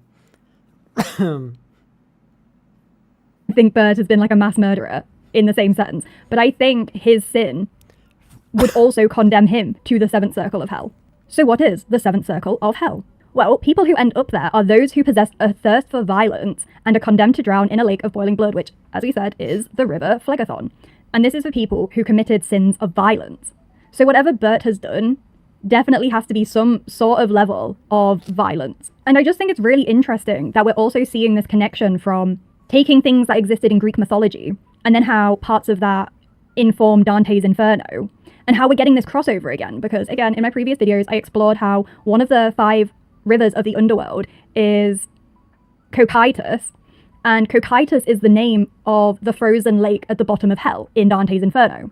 So here we're getting yet another one of these rivers that ends up being almost rebranded into Dante's. She is very knowledgeable. Like, I can sense this is not something that she read 5 minutes before the video. This is something she's taken straight from her head, and this is impressive. I consider myself not bad at all at Greek mythology, but I wouldn't be able to pull something like this like straight away. Yeah, very, very impressive. And by the way, you notice something, like this video is not similar to anything we have seen. She already has a very unique style, and I like it. I really like it. Dante's Inferno. And in Dante's Inferno, according to Virgil, the river of Phlegethon in the 7th circle eventually flowed through the 8th circle and collected in the 9th circle, where it froze to make the lake Cocytus. And I'm like losing my mind here, okay, with all of my little connections to all of this. Because in my last video, I was saying, what if we are following the 5 rivers of the underworld to eventually end up at the frozen lake in hell? And then I read this, which says that exact kind of thing. But now let me get back to this scene and about how they ended up calling each other Attila. So Bert obviously says it became Attila about 10 years ago. But Fields obviously ends up correcting Bert and saying it wasn't 10 years ago, it was 20. So 20 years ago, Fields started to call Bert Attila. So what happened 20 years ago to inform this nickname change? So Fields continues saying it was 20 years ago because he remembers we were having drinks with your Lumen partner, quite startled him. So saying how they were already saying the Attila name in front of other people 20 years ago. So the key takeaway here is that Bert did something about 20 years ago, which caused Fields to start calling him Attila. But now let's go more into what they also share in this scene. Here it's pretty self-explanatory. They kind of enjoyed the joke, and the joke stayed with them. They were having a dinner with Bert's partner from Lumen, and they started to joke like maybe they should call themselves, instead of Han, maybe they should call themselves Attila, because Attila the Han. And this is just something that stayed with them, and I think this is like almost every couple has something similar to that. Yeah, but definitely 20 years ago there were no Severance floors, so yep. So obviously they're having a bit of a conflict here, since, as Irving states, didn't the first severed office open 12 years ago? And I, of course, believe that Fields was correct with the 20 years and accidentally letting it slip. Because we also get this... Obviously, the way like Bert was looking at Fields, it was like, you had way too much wine. And if you're going to keep talking, you're going to be sleeping on the couch tonight. So... scene later on in the definitely episode 20 years when ago. Irving is leaving. Bert tries to make sure the cover-up is cemented. Because when he says, you know, he gets fuzzy. Like saying I worked at Lumen 20 years ago, which is, of course, before Severance even existed. Like, you wouldn't bring that up unless you were trying to, like, seal in the cover-up, basically. Also, another little hint that Bert is Attila, and he is going to be condemned to the 7th circle of hell, which is a river of, like, fire of blood, when he says no one's ever thrown blood on you on your way into work. So, Bert is being covered in, obviously it's paint, but supposed to symbolize blood, which is how he would look if he was in the river Phlegethon, like, drowning in a river of blood. Now, if we are, of course, believing that the 20 years is accurate, then we need to reevaluate what is shared in the scene with them at dinner. So they say how Bert was guided to Lumen's door by Jesus. So they had been attending the Lutheran church for years, and one Sunday, during a sermon, the pastor happened to mention, It's Q2. I love your theory. Basically, it's Q2 writing. I think Bird did something 12 years ago, but Fields was severed 12 years ago to remove the trauma of it, but is having issues with timeline. Maybe, I'm not exactly sure if it happened like 12 years ago, but I love the idea of Fields being severed. Because we have seen already rich people being severed when it's convenient for them, and they switch in between Ini and Audi, even though for them it's just Audi and Audi B. So Fields is obviously rich, and maybe there is something here. Like, I love the way you think. the church's stance on severance, and that the pastor said that innies are complete individuals with souls that can be judged separately from their outie. So this is massively significant for multiple reasons, okay? So firstly, this stance actually kind of conflicts with Lutheranism in our real world, which traditionally upholds individual accountability and the belief that faith alone is sufficient for salvation, rather than blindly following a pastor's teachings. But in this world, it seems that they've like adjusted their doctrine to accommodate the idea of severance, despite potential contradictions. And this is even more interesting because we now have been introduced to another religion that's present in the state of Cair PE that is different to the Cair Egan one. And this religion is promoting severance in their own way. So now we have to wonder, is Lumen actively working with or infiltrating outside religious groups? Now, this could be happening in different ways. So they could be planting leaders who secretly follow Lumen's agenda. So for example, the pastor who led this sermon could actually be planted there by Lumen and is like a Lumen loyalist. Or they could be buying out religious institutions through... Sorry everybody, I have to take my medicine and I have to take it with some food. So I'm just gonna be nom-nom-nomming in front of you. And I apologize in advance, but it will give you a chance to finally enjoy the video instead of me not shutting up. But just a heads up. So I'm just gonna remove my mic a little bit from me so you're not gonna hear me chewing. Through financial influence. You know, we have to remember the people involved in all of this stuff are just people. And people can be easily swayed for many different reasons. There can be many different personal things going on that influence someone's decisions. So it could be as simple as offering the pastor something that is personally beneficial for them. So it's just like one corrupt individual. Or what if, another option, Lumen are founding these religious movements from the ground up, ensuring their beliefs still align with part of the Cair Egan philosophy, which I think just seems to be, you know, promoting the idea of severance as a whole. But what I'm thinking is, like, obviously we know that Cair Egan and Lumen existed in the late 1800s.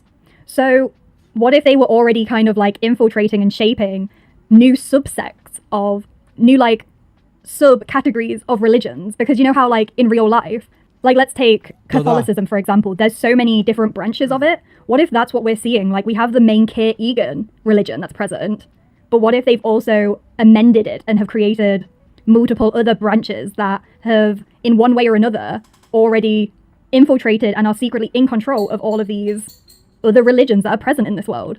And this would be crazy because this would mean they've been manipulating people for decades. And that might be why we see such weird town state of Cair PE, where most of the town is apparently severed and most of them act pretty weird. And we have to also think about the different ways in which Lumen are carrying out this strategy. So they're obviously just telling different groups of people whatever story they want to hear in order to sell the idea of severance. Because we've heard different conflicting takes on severance, and I guess what the point of severance is so far. So firstly, in this episode, we obviously hear from Burton Fields and the Lutheran Church perspective, it can be seen as a way of salvation, with the innie self going to heaven. But then in episode 2 of this season, we also hear how Milchick speaks to Outie Mark about it, by saying about, when he was saying about Mark's innie's happiness will slowly make its way to his Outie self. So this is like being sold to Outie Mark as a way to help yourself recover and heal from trauma. And then we also, this season, heard Miss Wong in the last episode say to Milchick that the innies shouldn't be allowed to have a funeral because it will make them feel like people. So whatever side she's coming at it from, if it's from the Myrtle Egan School for Girls, they're being taught that severed people, the innie selves, aren't people. And then we obviously get another corporate insider perspective when we have Mr. Drummond saying to Milchick last episode about treating the innies, the workers, as what they really are. And now, all of this for me seems to be massively muddying the waters, probably purposely, for trying to understand what Lumen, the board, what their real motives actually are. Because the only kind of consistent thread is that they want to recruit as many people as possible to get severed. But why? And of course, this is very similar to how religious, cult, even corporation structures work in the real world, where the message they're giving out to try and recruit people is obviously deliberately tailored to different groups to appeal to a broader array of people. And it also enforces the whole like secretive hierarchical structures of deliberately giving different people different information, because it's also a form of control. It's like keeping people segregated into their own understanding of all of this. So now we're circling back to the 20 years ago thing. So we're believing that it was 20 years ago, and let's believe that how Bert ended up getting severed is the real story as well. That means that the pastor told them about the church's stance on severance 20 years ago, which means this is some like secret church level type stuff. It means that they had like early access to severance before it went public 12 years ago, which obviously does lead me to believe that the church's pastor is obviously involved in one way or another with Lumen. And I think this would have been like a secret knowledge thing, like, oh, the people who follow our religion in this church right now, we have been blessed to have this secret offering only given to us. What a great righteous thing to be blessed upon us. And I'm thinking, what if this is how Lumen was able to, under the radar maybe, first implant the chip into people as like test subjects? So like the Severance wiki page says that the Severance chip's first iteration was made approximately 20 to 25 years ago by James Egan, who showed it to Helena when she was a child. And obviously what stands out there 20 years ago. So for me, Bert was definitely one of the first people to get severed 20 years ago. And I think it happened as part of this like secretive religious thing. Now the way that Fields and Bert are telling this whole story about how Bert ended up getting severed, I think Fields definitely encouraged, or even just... So we go into a more romantic setting. My light died. I need to order a new one. It's barely surviving like an hour and a half. Anyway, this like one of the comments I'm reading right now in the chat is the pictures are barely changing. So yeah, obviously for an hour and 8 minutes to make a video that's only visuals, it's gonna take sometimes more than a day, even if this is the only thing that you do. Yeah, but still maybe find some middle ground, just a little more like more visuals. Like this video, basically it's point out... you can listen to it, which is obviously okay. There's a lot of videos on YouTube to just to listen, but right now if you're just looking at something and it doesn't change for a while, you tend to get bored and you tend to go and start looking for other distractions. So maybe just throw a little bit more images, just advice. Made Bert do it because of him believing it was a way for Bert to end up in heaven. And this line stood out to me, where Fields is saying, what am I supposed to do up there for eternity all by myself? So he's saying, this isn't about Bert, it's about me. It's not about Bert being able to go to heaven. It's about Fields ensuring Bert is with him, which is obviously very selfish. And given that he has the nickname of Attila for Bert, it's just giving off all of these really enforcement, religious perspective things, where Fields is on this kind of religious high ground and is saying to Bert, like, in order for you to join me in heaven, you have to do this thing. The church says it's a way for salvation, so you have to do it. And this is also revealing that Fields sees himself as someone who's already guaranteed to be in heaven. So his morality, his sins, none of that is questionable for him. So why is Fields so certain he'll go to heaven, Bert won't? And Bert won't because he did something so terrible 20 years ago, which gave him the nickname Attila.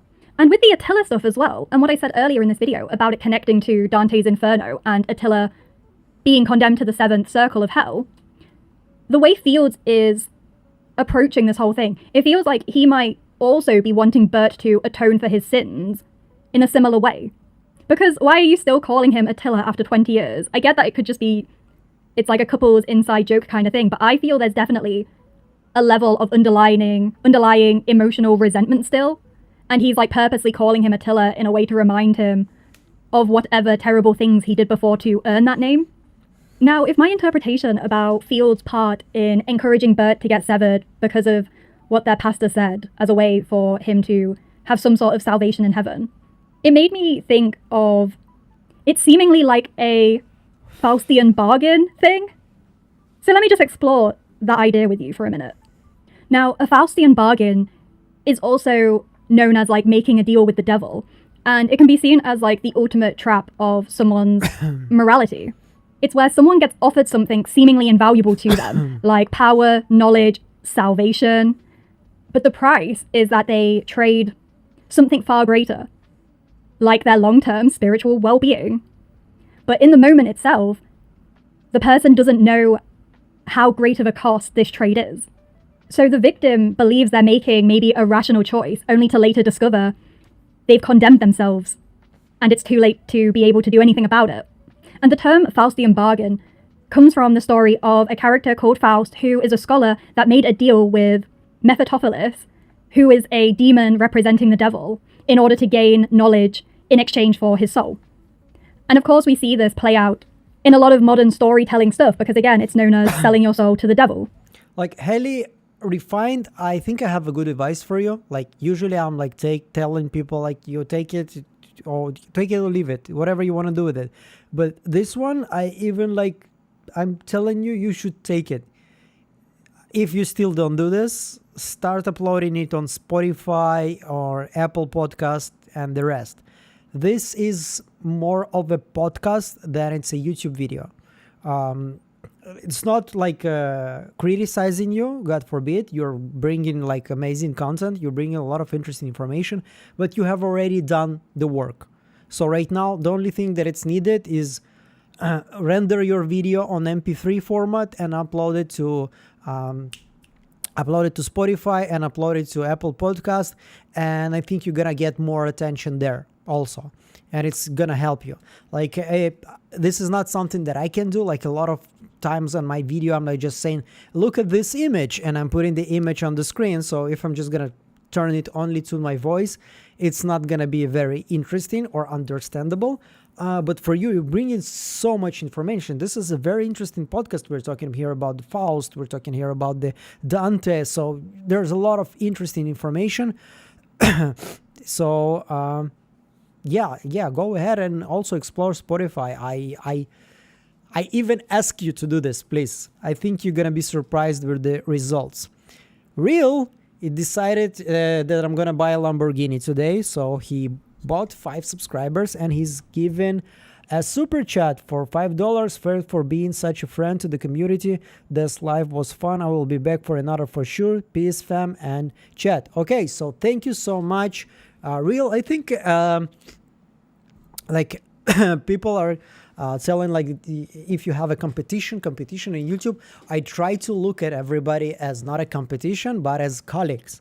Okay, because especially in this area, like if you think that you have no one to talk about Severance around you, I promise you that most YouTubers have no one around them for miles and miles away to talk about YouTube. This is a very interesting experience to be a YouTuber, and it's nice when you have somebody to talk to who is actually going through the same shit that you are going through. And I have friends like that, but all of the friends are people that I'm like pretty far away from me. So yeah, so like I remember just my first days when I started to do YouTube. My first channel was in Hebrew. It was like more than 5 years ago. I was talking about this already many times. And at some point I moved into Russian, and then I started to I started to read like what you can do in order to grow your channel, like those first articles. And one of the biggest advice was at that period especially is do live streams with bigger channels, and this is gonna give you more views and more subscribers. And I would write to YouTubers that are bigger than me. Obviously I had like 100 subscribers, like obviously everybody was bigger than me.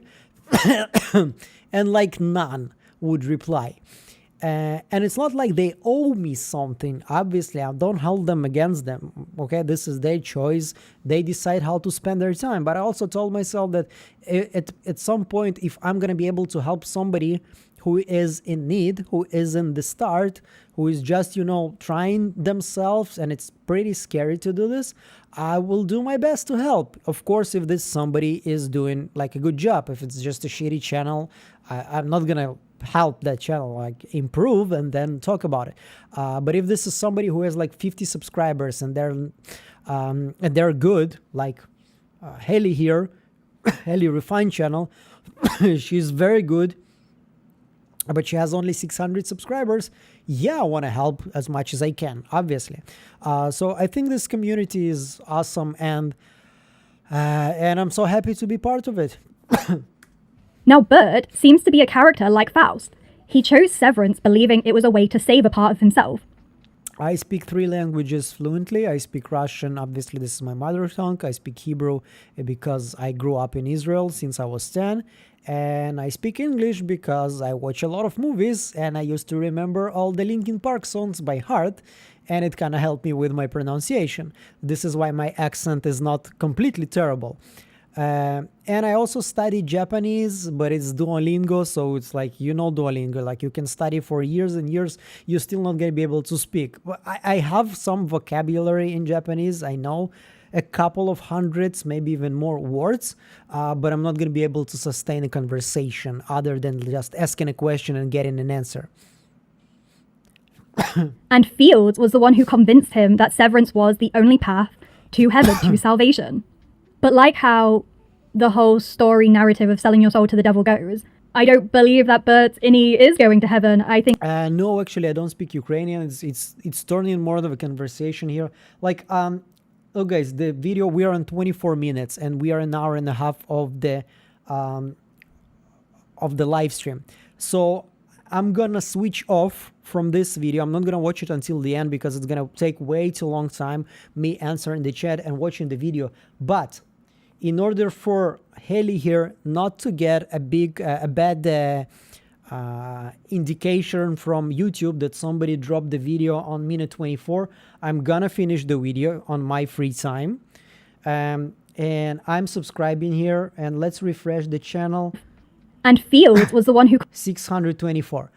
I mean, we can do better than that. I mean, there's only 180 people watching the video right now. I assume that most of you are not subscribed to Haley R. Refine. Anybody who's watching this live stream on recording, go ahead to this channel. Show this creator some love. She's obviously putting a lot of effort. She's very knowledgeable. And you need this motivation in the beginning when people are subscribing and telling you, like, even if they're telling you like some kind of a feedback to improve, like I would enjoy more images, I would enjoy more visual things, like put those things as a podcast, whatever. It is really motivating. The only thing that can crush you in the beginning is the indifference. Okay, if you're putting their effort and nobody's watching it, that can actually crush you. But she's actually doing pretty fine. She has already 600 subscribers and only 3 videos. So yeah, that's not bad at all. But we as a community can definitely help her to reach the desired 1,000 way faster than that. So meanwhile, I'm gonna go to Pete Peppers, but I want to take a little bit of a break here and actually go through the chat and answer your questions, because it feels nice that you get to know me better, and I hope that I will get to know more of you better. It's a little bit more difficult for me to know all 173 of you, but it feels nice. It feels like we are actually becoming more and more a community, and Pete Piper is definitely not somebody who needs my help. 224k subscribers. His last video is 111,000 views. So I'm completely off the hook here of thinking like, should I watch this video? Should I not watch this video? Whatever. So regarding Ukrainian, when I was living in Ukraine, actually in the area that I think right now is controlled by the Russians, and in the area we almost everybody in town would speak Russian. we had like Ukrainian in school, but it's the same as like when you're studying like a different language in school. Like I know some of you studied French, German, whatever, Italian, any language. This is how we studied, and I had very bad grades. If I'm listening to somebody who is speaking Ukrainian, most likely 95% I'll be able to understand, because the languages are very similar. Both Ukrainian and Russian, they're very similar. A lot of words, if they're not the same, they at least sound similar. And the rest you can just guess, maybe according to the context. But still, if you're going to tell me right now, Igor, switch to Ukrainian, I'm just going to be, I have no idea what to say. So, yeah, that kind of a level of Ukrainian. So, what else we have in the chat? Let's see, I subbed earlier. I just subscribed to her. Let's all sub. You happen to be one of the funniest, maybe the funniest in my opinion, creators who cover Severance. Props. Thank you so much, but humor is very subjective. Somebody will find me irritating and not funny at all. But I'm really happy that we have people, like I have people on my channel that do enjoy my humor. And like, I think I'm not really, you know, like out of this world with my humor. I pretty much grew up on like the most popular sitcoms, as I told you, like Friends, How I Met Your Mother, 2.5 Men, The Office. I was kind of actually late on The Office, but it's still, I watched this already, I think twice, all of the seasons. So I enjoy pretty simple, conventional humor. I enjoy stand-up also. So this is probably where my sense of humor comes. So that's it. Anyway, what else do we have? Duribo is really good too. What is Duribo? I have no idea. Matt and Jess sounds interesting. Who are Matt and Jess? Is this something new? If we can watch something new, someone new, drop names. Like I prefer to watch someone new. Matt and, how do you say? And Jess? Matt and Jess? Severance? Let's see. Okay. Yeah, there is somebody. Okay, they look cute. Hey, do they have episode 6? Love is Blind, Yellow Jackets. Let's see the rest. Hey, and welcome to Matt and Jess TV. I am Matt Rose. And I'm Jessica Bun Bun. Welcome to our Severance Season 2, Episode 6 reaction and review for all of you Christopher I'll put Walken fans out 125. there. This episode is a gift. Like, this episode has great stuff for him to do. Who is and they also not a even fan of cast that line Christopher out there to Walken? all of you Fringe fans, which is one of those ultimate shows where you had to be patient with it because it got a lot better after Season 1. I mean, if you are a movie geek or TV show geek, there is like zero chance you're not a fan of Christopher Walken. But John Noble is here playing the role of Fields, Bert's husband, and it was so awesome to see him. Yeah, he was a really great cast, and seeing sort of the back and forth between Bert and Fields, it was really compelling stuff. That whole dinner sequence, really, really good stuff. We had some things that came out What from books do they Fields have? where he Like- kind of let it slip that this has been going on for at least 20 years. I think Yeah. I He's trying see to cover Anne it Rice. up, and then you've got Irving over here being like, I thought it was only 12 years. And if you've seen our theory video, you already Grey's know that we Anatomy, think that this Irving are is not probably a books. I detective, think and those that's are why DVDs, he accepted to go collectibles. over and I speak thought to it's Bert, books. speak to Fields, learn as much as he could. Now he's got this information where he's kind of like, what is the truth here? What is really going on? The Faceless Girl, have we seen her? Like, I just want to check it. I think the last time on Thursday we wanted to check her videos, but she didn't release. Faceless Girl, let's see. Yeah, I think she's still on episode 4. I hope she's okay. I hope it's only like her being burned out with YouTube and don't really want to do more videos. And I really hope everything okay with her health and everything. Because like, if not, maybe somebody who knows her can tell us what happens with her, like why she's not releasing more videos. Because yes, people, as you can see in the chat, people need more videos. So maybe somebody knows her, like some contacts, and we should definitely try to reach her.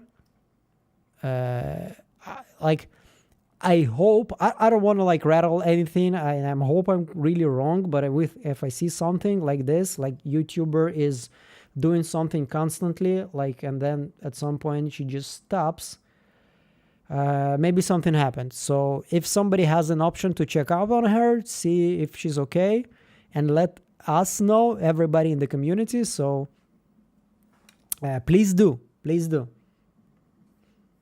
On.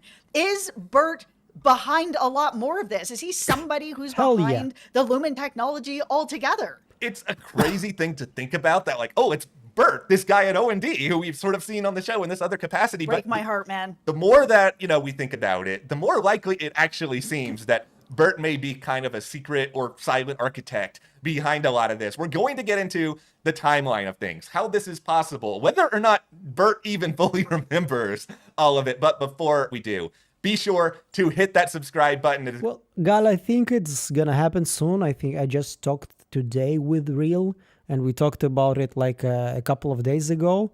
We just need to find some times because like most of the creators, they live in the United States and the time difference is pretty heavy. But we will find time, obviously, and I enjoy being on live with Real and other creators. And if anybody else from the creators want to reach out to me and tell me, hey, Igor, let's do some live stream together, I will say yes. The only problem is time. This is the only problem. This is the only thing that's stopping me. Okay, if I would have like the whole time in the world, you would probably get like 5 videos a day and 3 live streams. But what else can I say? Hopefully, this is enough what we're doing so far. But definitely will be more live streams. So you keep writing me about some durable. I will remember this. Let's check the durable later, but let's check those guys. Any of our Severance reviews, our theories. Subscribing is a great way because it helps to get us closer to 70,000, a milestone we've been trying to reach for a long time now. We have been trying to reach this milestone for a while. We've been doing this a really long time. So thank you so much to everybody who is hitting that subscribe button to help us get to that. It really means a lot to us. And also, if you want to support us further and get more Severance content, join our Patreon. We have a link for you below. It's a great way to help support us. We are also covering The Pit, which is airing on Max over there, and also Prime Target, which is airing on Apple TV Plus over there. Is the only place that you can get those videos. So thank you so much, everyone. Thank you guys so I think one of the best advices somebody gave to me, and it took me time to actually to absorb it and to take it, is get straight to the point. Like, and you have seen this in my previous video, like straight away I started with, this is the first thing that you probably didn't notice. And then I talked in the end of the video about all my Patreons, about the sponsorship, and about everything. I think it's the better way because let's say I'm meeting you for the first time on the street and you tell me, hi, my name is John or whatever. And I'm like, yeah, my name is Igor. By the way, like, what do you do? And then you start, and you can subscribe, and you can do this, and you can do this for me, and let's join my club. And 99% of people will be like, okay, dude, we just met. And this is what happens when somebody clicks on your video for the first time. They just meeting you for the first time. They not going to support you on Patreon. They're not going to subscribe to you. They just want to see if there is a click. So if you are looking to create this click, try to get straight to the point of your video. And then maybe in the middle, maybe towards the end, start already to talk about the things that are maybe increasing your community, like subscribe to my Instagram, subscribe to my Patreon, let's do this and let's do that together. Just an advice. We really appreciate that. All right, let's dig into this dinner. Okay, we're going to go on a little bit of a journey through time here. So everybody, thank you. All right, we are back now in the 1860s because... Wow, that was quite a lot. Yeah. Beep, beep, beep, pop, pop, pop, boop, boop. There's a lot of beeping required. Okay, but this is supposedly when, Lumen was first formulated. Like we talked about this with the Cold Harbor theory back at the start of this season, that, this is a company that in some form has been around for a very, very long time. But that doesn't mean that is when the mainstream public knew about them. That doesn't mean that that's when, they understood what this means. Like we already know, like the severed floor part of this has not been around anywhere near that long. But this brings us back to that time frame that you mentioned a little bit earlier here, because this idea that has Lumen only existed for 12 years versus Bert, you're meeting. Yeah, remember, like all of my videos were starting with me thanking the Patreons and the sponsors, because it felt really important for me that everybody would hear about my sponsors and how they are helping. But then again, like one of the reasons people are supporting me is because they want to see the channel grow. Like there is like, even on Patreon, there is like a this survey that Patreon does with everybody who is subscribing, and most of the people answering that they just want to help the channel. So if they want to help the channel, I will disrespect them by not helping the channel, by not doing everything I can in order to make the channel as successful as possible. So yeah, I want to honor my sponsors. Obviously, I fucking crazy about those people. They are making my dream come true, and I want to be as best as possible for them. But also like never compromise the quality of the channel or of your video. And hopefully this is something you're gonna see from this moment on my videos. I will try always get straight to the point and use the hook, as it's called, without all of those, hey, my name is Igor, this is my live stream, this is my Patreon, you go ahead. Nobody cares. And it's actually a good thing that nobody cares. With people 20 years ago, what happened in those extra 8 years of time? Yeah. It really, to me, feels a lot like, okay, Bert was involved in the early development of all of this stuff that happened. But we also know what is Lumen really good at? Manipulating people's minds. So if we're to kind of follow that line of logic and also assume that if you are the Egan family, if you are Lumen, they're going to be like almost every other super powerful company out there, and not to get like too painting with a... Tina, try to enjoy the live stream equally, both on your phone and on your TV. Otherwise, I would have to deduct 10 points from you. Broad brush here, but what do we know about the history of companies? They take people's ideas, they claim them as their own. Yep. I think that what's probably happened here is that Bert came up with a lot of the ideas, and whether or not he is the one who like typed them all into a computer and put them in action, like that's neither here nor there, but it feels like to me they took a lot of his stuff, they found a way to get some of that out of his brain, they promised him a job, he ends up being at O&D, and basically they keep him around as sort of this figurehead until he's no longer of use to them because he's serving as this distraction to Irving, and in turn, maybe that's a distraction to Mark because we know the most important thing to them is Cold Harbor at this point. Yeah, I mean, I think he's been around a very long time. I think that slip from Fields was definitely a slip. I know Bert was like, he's just too much wine, you know, it's nothing. Don't worry about it, Irv. You want to meet up later? Yeah, we'll meet up later. I think they both, at this point, these two men are trying to get information from each other at this point. Bert feels like he is much more involved in this company than we ever thought. And him being down on the severed floor, maybe he knew that Irving was a detective or was down there. I'm sorry, I cannot stop myself with the, as I told you, unsolicited advices. But just take two cameras, sit in front of each other and talk to each other. It's gonna make the video a couple of times better already. Because as soon as one talks, the other just listens and nods. And this is just distracting. It feels unnatural. Okay, think about a conversation you have with two people. Like, nobody's just gonna look at you. Like if you're sitting in a coffee shop or I don't know, in a restaurant and there are two people in front of you. If one speaks, the other is gonna be doing something. The other is gonna be maybe, you know, drinking a coffee, maybe looking somewhere, maybe joining into conversation, adding something, but they're not gonna be just sitting and like smiling and nodding at you. It's a bit already like distancing from me. So I love those guys' excitement. They look like genuinely good people, but you know, it's really hard to judge from 5 minutes of video, but it looks like they're cool. But it feels like it's more of a reaction video like that, and I enjoy those more on emotional TV shows. Like, for example, the last time I was watching reactionary videos on YouTube, it was when Last of Us was airing, and I just had to, you know, like nobody was watching Last of Us with me. So I had to watch it with somebody artificially, with somebody. I was crying my ass off on some of the episodes. So I just needed somebody else to cry with me. And yeah, so this is when I did it. And I feel like on Severance, it's just not something that I'm looking for right now. Let's check the Dubio.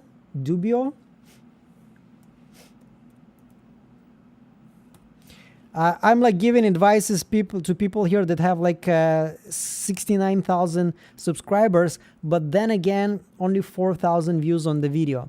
And I think I told you on one of my live streams, once again, I don't want to sound like I'm putting down those guys. They are doing very good job. Obviously, a lot of people are interested. But this is like my biggest nightmare for myself in YouTube. If I'm gonna reach a point like when I have, I don't know, 50, 60, 100,000 subscribers and my videos are getting like 5K views, I don't know what I'm gonna do. I'm probably gonna start a new channel from zero. I know it sounds ridiculous, but I mean it, because this is like having 4,000 subscribers and 4,000 views is miles better than having 100,000 subscribers and 4,000 views. It means the YouTube algorithm is hating you already. So my advice, 2 cameras, sit in front of each other, discuss it together. Like if you don't have the strength for editing this shit because it's difficult, spend a couple of bucks. I think it's something like $20 for Autopod a month. This is plugin for Premiere. You basically tell him like which one is which camera is you, which camera is the person you're interviewing, which sounds is the person you're interviewing, which sound is you, and you click on play, and in 5 seconds you have yourself a professional podcast with the camera jumping from you to the other person when you speak. And if you have a third camera for the long shot, it's even better. But once again, it's pretty big expense. But then again, everybody has a smartphone, so I'm pretty sure that in addition to this camera that you're filming, you have 2 more cameras at your home that you can use for this.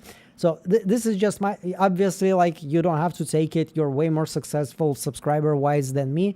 But maybe somebody who's listening at the chat and thinking about opening their own channel in that matter, just do conversation instead of just talking together to us. Talk to each other. It's going to be very interesting for us to observe. My opinion and my opinion only. So let's say Dubio. Let's check this guy. Who is Dubio? I cannot find Dubio. Did I write it correctly?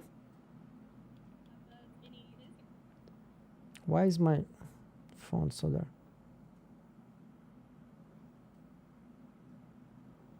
I thought it would be. I like Heli R's channel. The visuals of the 9 circles of hell were helpful and understand how. Yes, and I think, like, as I told you, like I edited a lot of podcasts in my life, a lot of podcasts, and most of the time, this is the style. Like, somebody talks, and you add some visuals, and if you want to publish the podcast on YouTube, you never go above and beyond with the visuals, unless it's like something crazy with and you expect millions of views. Then the effort and the investment that you're gonna have to put in it, it's gonna be worth your while. But most of the times it's just a couple of visuals, because people are coming to the podcast to listen, not to watch. Yep. So how did you write it? Crazy Stupid Duribo. So Crazy Stupid Podcast. Everybody's keep telling me Duribo and Crazy Stupid Podcast. So let's check Duribo. If he's gonna be interesting, we're gonna see him until the end, and then we're gonna check the Crazy Stupid Podcast. And I think it's gonna be enough for today. Even though I'm kind of on a roll, and my doctor told me that this pill is not gonna let me sleep, and I told him I have a 3-month-old baby, so I'm gonna be able to sleep anywhere, anytime. And he said we'll see. So I guess we'll see tonight. But I cannot go live streaming without stop. So let's check Duribo. 814 subscribers. Where is the last video? 1 day ago. Well, that's a good sign. We just saw a channel with 60,000 subscribers with 4,000 views, and now we're seeing a channel with 800 subscribers with 4,000 views. So it means already that the algorithm is actually picking up the channel. And by the way, I think even YouTube officially said that this year they're gonna do whatever they can to pick, smaller channels. And I think this is what makes YouTube the gold for bloggers. There's a lot of social platforms that you're not gonna be able to start and grow without spending shit ton of money. And YouTube still can allow you to actually grow organically, which is insane. I think the only one that does it also is TikTok. Me? Yes, I'm very curious. Well, as a matter of fact, I was guided to Lumen's store by Jesus. Am I gonna be demonetized? Probably. Let's skip it.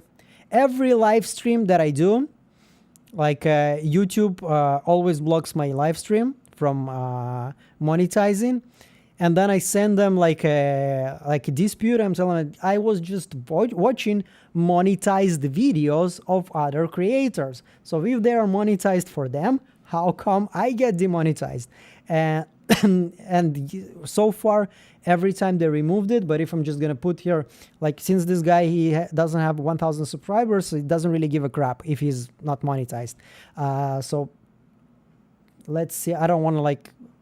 If I'm gonna put like whole scene of the TV show, I'm definitely gonna get a copyrighted here. So Let's dive right in. okay, let's dive right in. Already interesting. First, if you're a returning viewer, thank you so much for your continued support. I genuinely appreciate you.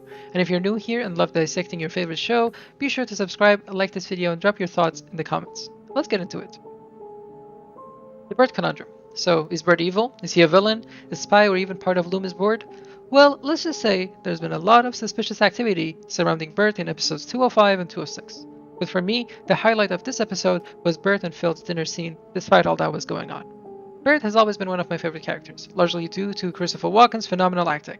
However, it might be time to revisit Dylan's early suspicions about Bert. I met the O&D department head. Bert? I've met that guy. He's a fuck. You didn't tell him where we are, did you? Bert's not a fuck. And Thank you. Okay, guys, I'm sorry. This guy sounds cool. You should give him some support. You should check this video. But it looks like there's gonna be some scenes that definitely gonna get me some copyright here. So I'm probably gonna skip it. I'm sorry. I wanted to watch this, but it looks like there's like you can't put like 3 seconds of a video. It's considered a fair use, even though like if they want to like copyright you, they don't really give a shit, and you barely can do anything, especially if you're not huge. But voice may be a little bit pitched high because I'm 125, probably because of that. But people, check this channel out. I also gonna do this on my free time without the you know, like all those YouTube watchers here trying to see if I'm watching something that is very, very copyrighted. So Crazy Laugh, how did you say the podcast? Crazy Laugh podcast? I got strike twice from YouTube on my Russian channel. 2 different situations. One, I was interviewing a girl from a set of Wheel of Time. This was way before season 1. This is when I had some expectations about this TV show. Right now, I already dropped it off.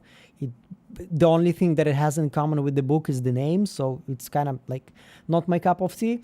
And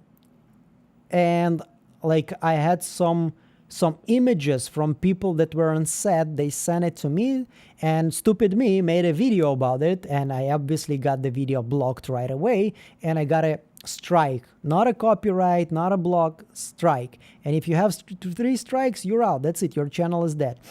And the second time, I was planning to live stream something on Twitch. I was planning to live stream Freeren. It's a very cool anime. And I forgot to remove the button from YouTube, and I started to live stream it on YouTube, and like 5 seconds later, strike, blocked video, obviously. So another stupid mistake of mine. But if you have like, they expire after a year and a half, something, they expire. So right now, no strikes.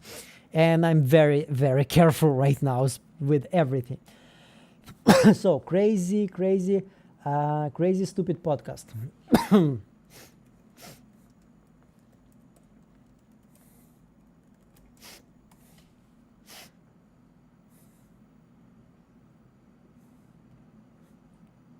A fight for agency.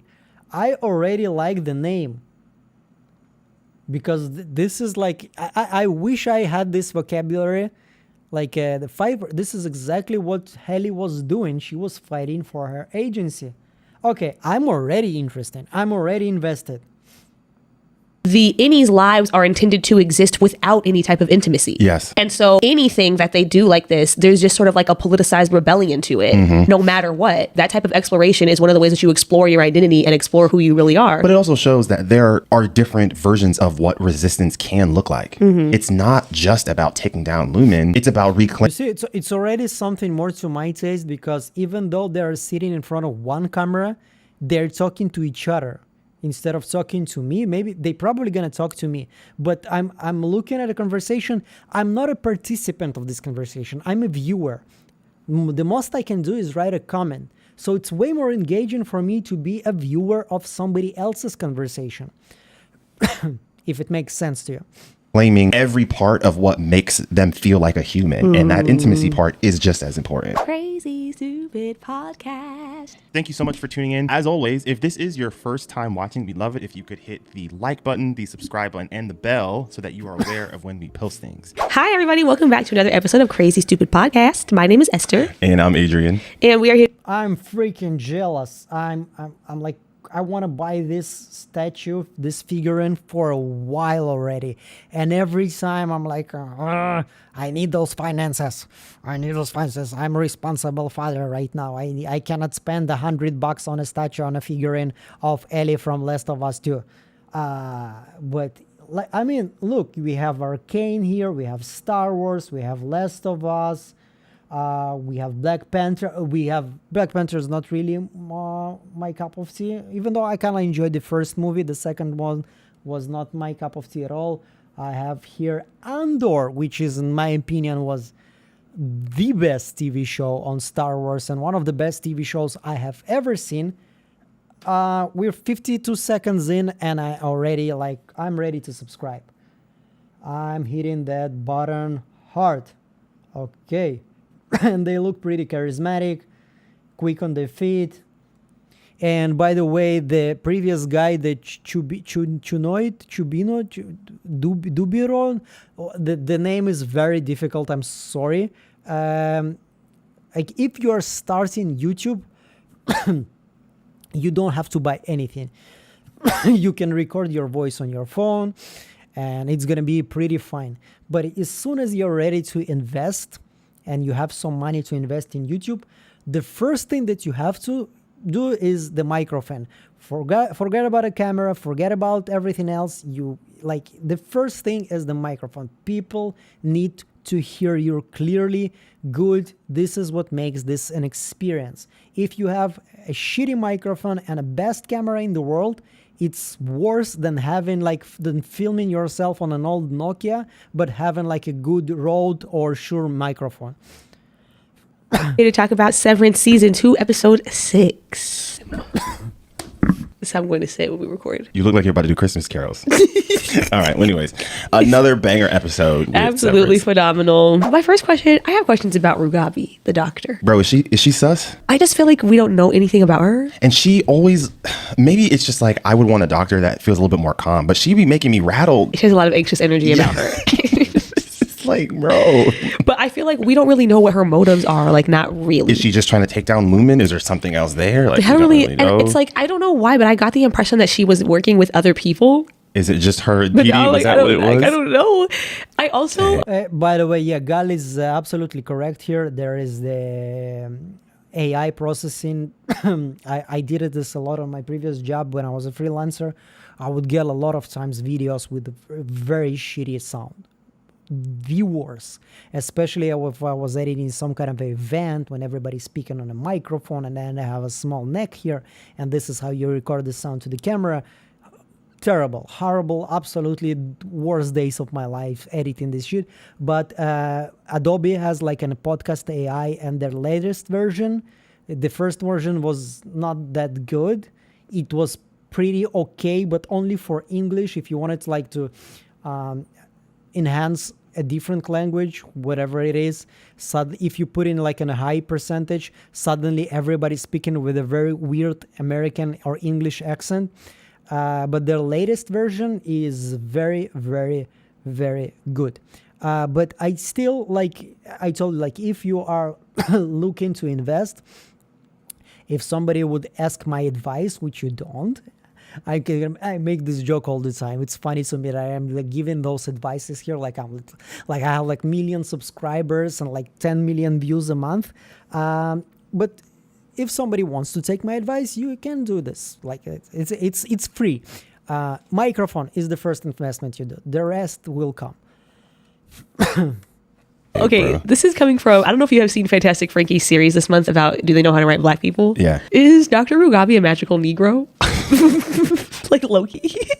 Okay, walk me through why you think Severance is doing that for her. Okay, well, a magical Negro is when there is a black supporting character that possesses some sort of special ability to help the protagonist. They don't really get much of a storyline of their own. Their sole purpose in the story is to aid the white protagonist. And that's basically how she functions. But it's like science, though. You feel like it's still kind of... Yeah, it doesn't have to be magic. It's like some sort of ability. Like she has something that he needs that he cannot do that she can do. Yeah. And we don't know anything about her at all. Does she have a family? Like who are her friends? Like I don't know. What is her community? Where did she come from? Like I think that's the whole point of Rigabi. She is there to be mysterious. Maybe I'm wrong, but it kind of feels like, like we have... I think that there is a plan for her. I don't think she's basically just to be there to serve the purpose for the character, for the main hero, for Mark, just to make him reintegrate.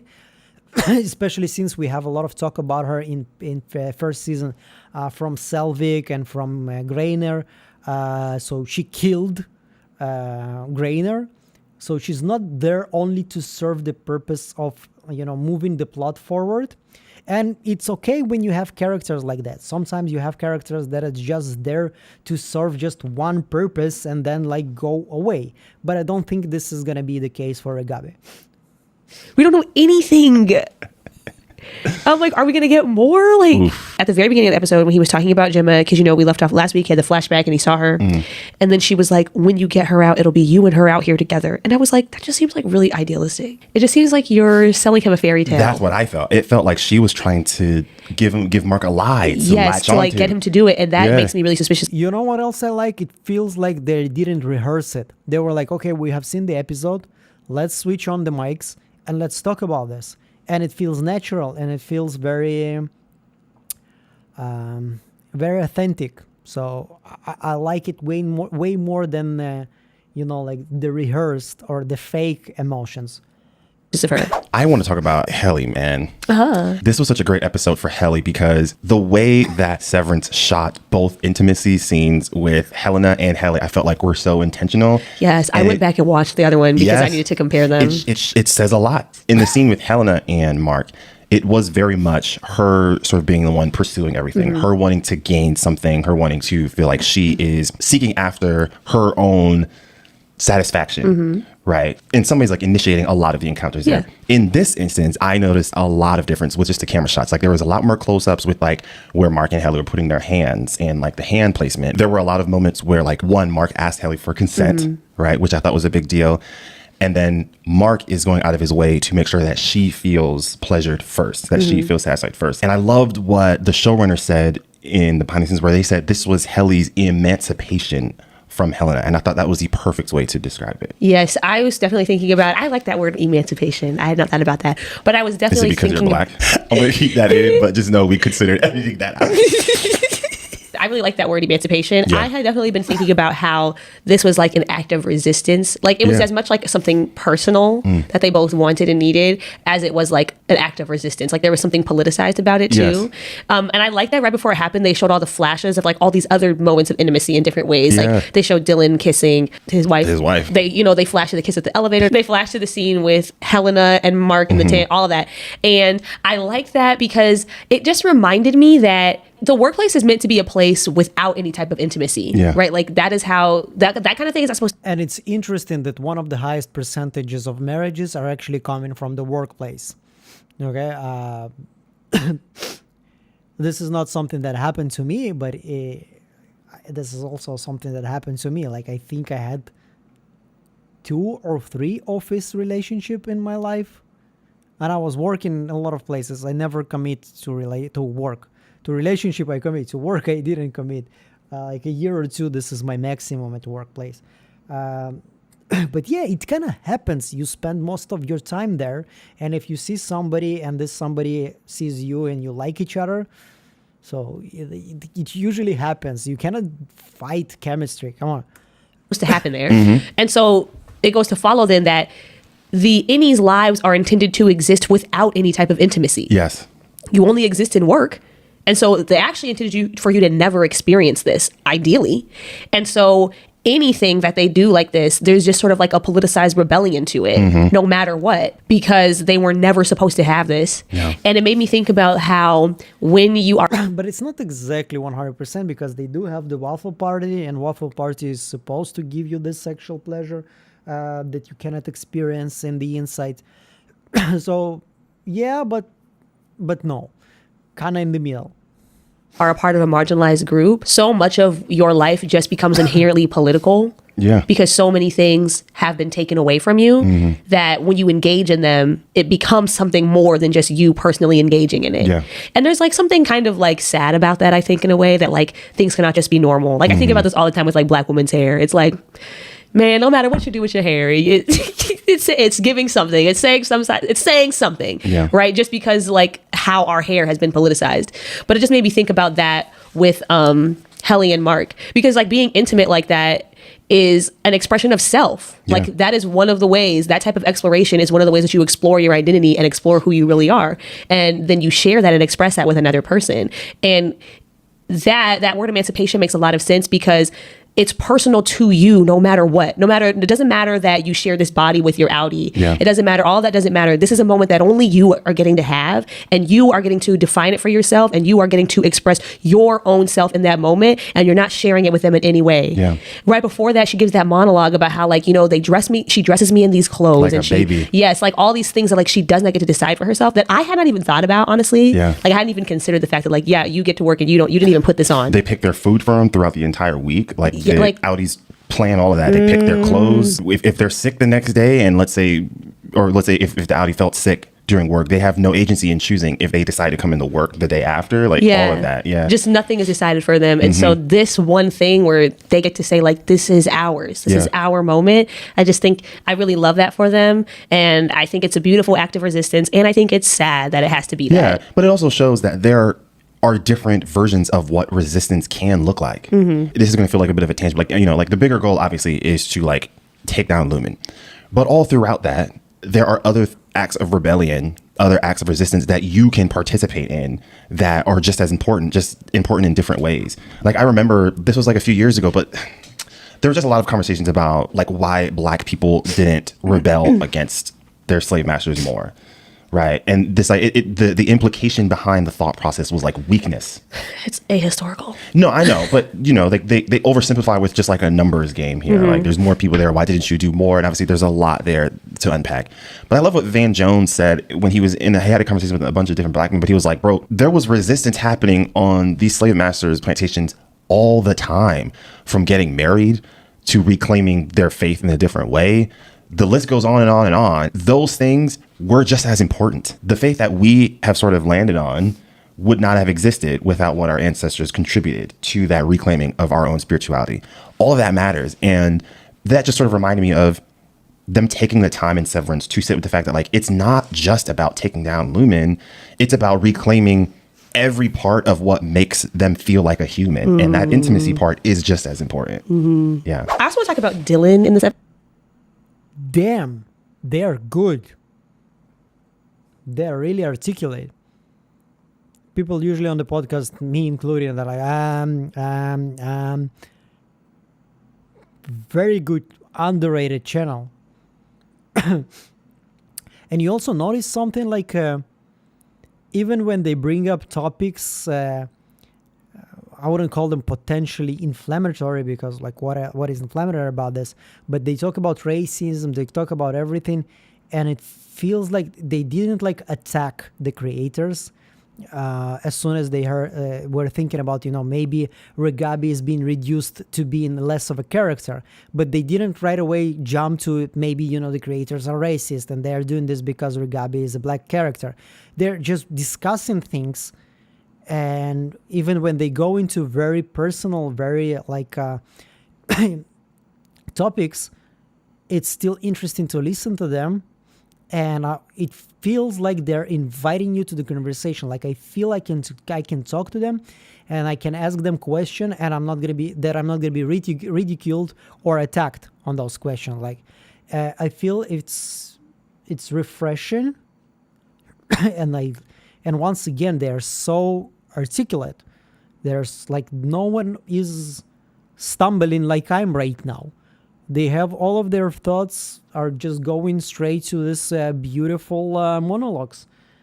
Very cool. I think I really start to like this channel. Like really like this channel. Well, actually, okay, I'm so sorry. Before we do that, I do have to just say this because I have it in my notes. The phrase "we shared vessels." Mark Scout. I also am screaming at the fact that they picked a room where the tents are transparent and there are windows. They didn't give a flying F, bro. Beautiful moment between the two of them. Yeah, absolutely and loved it. I'm bro. happy for them. I want to talk about Dylan. Yeah. Because he's really trying to have it both ways right now. He's like, okay, I'm gonna tell my team about the thing that I found, so like this process can be ongoing and the working, it can go on, but like without me though, Why did he just walk? Oh, my Whitney. We're talking about racism, and I straight away jumped to Whitney. My Whitney, sorry, $10. Thank you so much for the $10. Thank you so much. I greatly appreciate the effort and thought you put into your content. Much love from Delaware, the only state Kelly R can remember. Thank you so much for your support. Thank you. I really appreciate it. It's really motivating. Thank you so much, especially since we are ending just in a couple of minutes probably. So it's very nice to finish it on that note with your donation. Thank you with the super chat. Sorry. Donations make it sound like I'm, like I'm begging for money. Please help. Thank you. Walk out the room like that and not say anything else. No, I honestly was confused.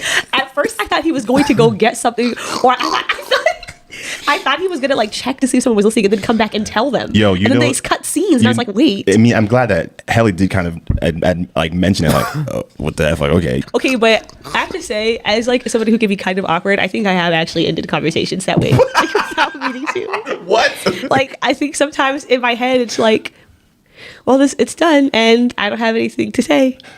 As much as I want to be frustrated with him, yeah, I find myself honestly, I honestly resonate a lot because I feel like he is in a position that a lot of us are in real life, where it's like you want to enjoy the convenience of things, you want to enjoy the normalcy of things, you want to still find contentment in things, but you also know that there's so much wrong in the world. And I think this is especially true of people in America, and even more specifically in blue states, in big cities, people that like geographically have like relative privilege that allows them to like have an awareness of the things happening in the world and take issue of the things happening in the world, but not necessarily deal with the worst of it firsthand. I really think that is Dylan in this instance. Like, we are actually Dylan. We're still trying to keep going on with our day-to-day, our everyday things, while we are literally watching like terrifying democracy crumbling things happening around us. And there's probably things that we can be doing, that we should be doing, but it feels like it would cost us some of our normalcy, some of our convenience, and it's hard to take that step. And I think that's Dylan. And I sympathize with Dylan the more you sort of share your ideas, primarily because we should be able to have those things. Yes. Privileged groups have those things all the time, right? Like, I remember there's all this conversation about RFK wanting to take away the ability to purchase certain food items with food stamps, which is an extremely classist position to have, right? It's the reality of being able to have good choices instead of making good choices, It's that, because I mean, there's the argument about like, I mean, food deserts and things like that, and like communities where like finding nutritious meals is more difficult, and that's real. And then I think there's also the conversation of like, even if they have access to nutritious food, if they want to go get themselves a bag of hot Cheetos one day, let them people get a bag of hot Cheetos one day. We can do the same thing, right? Yeah. It's the same conversation when people talk about unhoused people, and they'd be like, don't give them money because you don't know, they might go spend it on drugs. And then I remember somebody said one day, so are you. You spend your money on drugs too. It's true. The freedom of choice. Yes. And that is a luxury that everyone should have. Everyone should have it, regardless of your resources. Yes. And I mean, with that does come, honestly, like also, I mean, you will experience the consequences you experience just like everybody else will. But you deserve the autonomy. Yeah. That's all it is. You deserve to have the autonomy. But yes, I don't know. I really resonate with that with Dylan. I think your prediction was completely correct. I think things are about to get crazy. And she lied to her husband. Oh my. This is the part where it is sad and tragic for Dylan's character, because it's obvious that Dylan's wife has not been fulfilled in a lot of spaces, emotionally, sexually, financially, everything, right? And I can see why it would be very difficult for her to be like, oh my gosh, look at this best version of my husband. She's not really making that distinction all the time when she's interacting with Dylan G, but then when she goes home, that has to be such a jarring reminder of the reality that she's in. And it sucks because you can see that Audi Dylan is like trying to make efforts all the time. Like, he's not like a bum, right? Like, he's constantly going out to jobs. He's constantly going to get interviews. In this scene alone, when Dylan's talking to his wife, he's talking about this new job opportunity, but she can't get on board with it because she doesn't trust that things will follow through. And I think that idea will crystallize even more with the fact that she sees how consistent any Dylan is. And that, I don't know what to make of that. It's tragic for everyone. There's no good solution. I know. One thing that I did think was interesting that we have seen more of in this episode. In previous episodes, they did a lot of sort of showing the differences between the Audis and the Innies in Severance, primarily in season 1. In this season, they're showing a lot about how similar they both are in the real world or in the severed world. We see the banter that Helena has with Mark in the restaurant, but some of that flirtatious vibes. No, it was the same. Yes. But I hated it. It was a little weird. But I hated it. But then we got the same thing with Irving and Bert. There was all of this conversation about, at least in this episode, of like what the soul of the Innie and the Audi looks like, especially when we had the conversations with Irving, right? And the distinction that they're trying to make. But I think this season is trying to show them that, like, they're not that different. Yes. Yeah. You know, and I think that's really good writing. I agree about the Innies and the Audis. And I think this goes back to what we were saying when we were talking about integration. Yeah. And how the only difference between the two identities is just the memories that they have access to, and that once you get rid of that barrier, they just kind of meld to the same person. Where I think it gets kind of tricky is for people like Helly and Helena, because I feel like their Innie and Audi also has completely different value systems. I don't know how those two identities would like gel. Because even that scene where she goes to Mark S. in the restaurant, I'm reading the interaction as like, it's not a coincidence that they're there at the same place. And it's been hours since their shift ended. Something about that whole thing just felt so conniving and scheming, and like this desire to just consistently overstep and violate this man in different ways, because there's something about this that is still such an invasion. They know that her name is Gemma. Of course. And so her doing that was the final nail for Mark. The more that we learn about Helena, Audi Helly, the less I feel like she will turn. I feel like some of her actions feel a little bit more irredeemable, and it'll be kind of hard to square. Like, this is my issue with Helena, bro. She is a rich white woman, and there are moments where sexism will play a role, where misogyny will show up, but at the end of the day, her anger is not at the fact that women are experiencing misogyny. Her anger is that it's happening to her. Like, she claimed to Mark in that moment where she was like, I'm practically the owner of the company. Like, she wants that. She wants that power. She wants to reclaim what she feel like it's deserving of, which is why it is always harder, and maybe it shouldn't. It's just a little bit harder for me to sympathize with women in Helena's predicament, because you are actually participating in something that is creating that culture all the time. It's the same way I felt about Shiv Roy.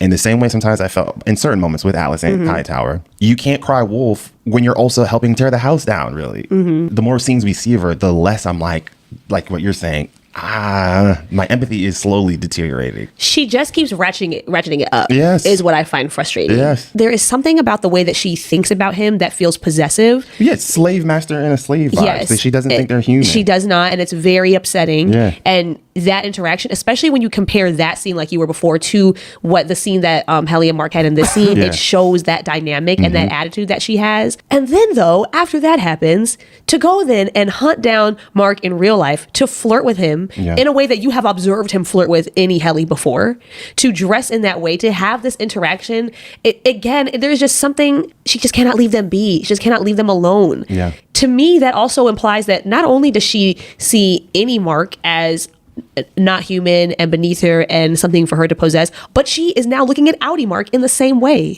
Ooh. Because there is no reason. You could just leave him alone. You could leave him alone. Oof, yeah. That approach, the way that you're interacting with him, you're playing with him like a toy, because you have all of this information on who he is, on who you are to him, on the type of relationship that you have, and on the fact that you guys have had sex, and you are not sharing any of that with him. There's already a power imbalance because you're his boss. Boss is boss is boss is boss, whatever. Yeah. But then there's just so many other layers to it that are just so disgusting to me. Like, I don't respect her. I can feel empathy for the things that she's experiencing, but I do not respect her as a person. Nah. I don't really see a way to redeem her character without her like really humbling herself, and I don't think that's in her nature to do. No. So Absolutely not. the more I think about it, I think her response is, you know, while she's experiencing all of these things like the lack of agency, the harm, the threat of harm to her, the fact that she's having to, you know, go into this environment without her complete awareness where she's been harmed before, all that stuff. I think her response to that is not going to be to try to take things down, but I think it's going to be exactly what you said. She's just going to try harder to be more in control. Yep. I do want to talk a little bit about Milchick. First and foremost, Milchick, my brother, you're going to have to learn that not all skinfolk is kinfolk, if you know what I mean, bro. You got to let Natalie go. That's not your friend. That's not your ally, bro. That's not going to be there. And somebody made a good point in our comment section where they talked about during Milchick's evaluation. He kept looking at her. Yes. And she avoided eye contact the entire time. So now you've asked her about the painting once indirectly when you're giving her that look. And every black person knew what she was trying to say, like, what the fuck going on, right? Two, you brought it up again. You asked her twice before, and she still is resistant to helping you. And then you're looking to her for support and you're not getting it. And I think this is what makes it a little sad. I think Milchick is extremely lonely. Yeah, he's all alone. There is no one there to support him. And I think he, in some ways, there were moments where you could see he was trying to get some version of it with the innies. And the scene where he's kind of like rehearsing the lines of perhaps what he wanted to say to Miss Huang, it felt like he was also telling himself to grow up. Let these feelings that he feels are immature, like companionship and relationship and intimacy, let them go. Don't try to rely on individuals. Yeah, something about that felt tragic, but also unsettling. It was like he was trying to channel a version of himself that didn't exist. Like maybe even like channel what was told to him by like a father figure in his life, so to speak. Yeah, it's definitely him like stripping away parts of himself. Yes. I mean, even the thing with the paper clips. When because he got the feedback last week about putting the paper clips on wrong, so then he just puts the paper clips on all those papers, and you see his hand shaking at the end. Oh, I didn't even catch that, bro. Yeah, his hand was literally trembling by the time he was done, and then he looks back in the folder. He's like going through the feedback one by one and being like, okay, well, how do I address this? How do I address this? Just peak people pleaser energy. I'm nervous at all of these characters like Milchick or Natalie or Helly. Or even Miss Cobell have all reached a moment in season 2 where they could have turned and went back in the right direction, and they're all choosing to not do it. That's what makes me very sad, which would make very incredible tragic writing, but it's just really sad, because it's like they're doubling down despite the suffering that they're encountering, that they're going through. I do want to quickly say Bert's got to be working for Illumin. Why he keep giving Irving these looks, bro? First of all, Christopher Watkins, he has just a natural look that can give villainy. I don't really know how he does it so well. But. Well, the thing that he pretends he's Bugs Bunny. I already told this on this live stream. Suspicious of is, a couple of things. Number one, the guy who works at Lumen just conveniently knew that he would be at Bird's Place for dinner and showed up at his apartment and looked through all of his paperwork while he was gone. It was a setup. I think it was a setup because also then his husband let slip that comment about the 20 years ago having dinner with the Lumen partner. Yeah. But Severance didn't exist for until 12 years ago. So clearly he goes way back with Lumen, which leads me to believe like there's just something more going on to his affiliation with them and what exactly is that playing out. The good thing is I think Irving is suspicious too. So hopefully. My fear is that it might be too late. Like he doesn't know that his house was just broken into. He doesn't know his house was just broken into, but hopefully he's going to try to use this relationship with Bert to his advantage in some way. Maybe. Cannot wait to continue watching this season and watching it with y'all. We really appreciate the thoughts that you guys have been giving us so far. So as always, we love to hear your guys' thoughts on this episode. Let us know in the comments below. We always try our best to read through all the comments that we can. And so we really appreciate your thoughts and insights. But with that, we will see you all next week, y'all. Take care, everyone. Peace. Almost nothing bad to say here. Pretty good video. They're very articulate. They're very dynamic. They're very authentic. Some of the things like politics, I told you I tuned this out. I don't want to reference it. I like history, obviously, and I love to talk about history. I don't know what else to say. I think it's pretty self-explanatory. We have seen the video together. It's very engaging. Let's see. Somebody told me they just started. Let's see when the first video was. No, so they didn't just start. They start. almost 2 years ago, but they probably did something just so they improved. Well, it's definitely not the worst we have seen today. It's also different. It's more like, trying to dive into character psychology, which is also very interesting, instead of like us doing our conspiracy theories and checking every detail. I don't know if I'm going to be watching this channel more. I don't know, honestly. But there's a lot to love here. There's a lot to like. Two very charismatic people. The innies. They're pretty good at what they do. I think I said already 50 times that they're articulate, which will make you understand that I'm not articulate. But the way they put their thoughts into words is very, very good. So, yeah, well, you do whatever you want to do here. Like, I'm trying to push you to the people that are really doing our part of the job, digging all the small details. Just like Haley Refined, for example. But if this thing you like this kind of a style, then this is definitely a channel worth subscribing. So go ahead and do this. Okay, let's see the chat, and this is the last one we're gonna see today already, as I told you. I'm gonna check the chat and I'm gonna answer some questions, and it's almost 1 a.m. at my place, so I'm gonna switch off. Yeah, my audio is way quieter than the videos I'm watching. I'm aware. I will find a solution for that. I promise you. The religious one is good. It was a political show first. That's exactly what I'm saying. Like, no, I wouldn't say it was political first. They are referencing things that are important to them and important to their life. Even if they you don't agree with them, we can respect that, obviously. Like the way I'm telling stories from my life when I'm reviewing, if I think it connects to something that I'm seeing on the screen, I'm sharing it with you. I just try to make it more, how would I say this, more universal, like more to the human level of emotions instead of recent political events. So yeah, whatever you want to do here, but there's nothing bad that I can say about this channel. They're pretty talented, they're very charismatic, and they actually seem very professional too.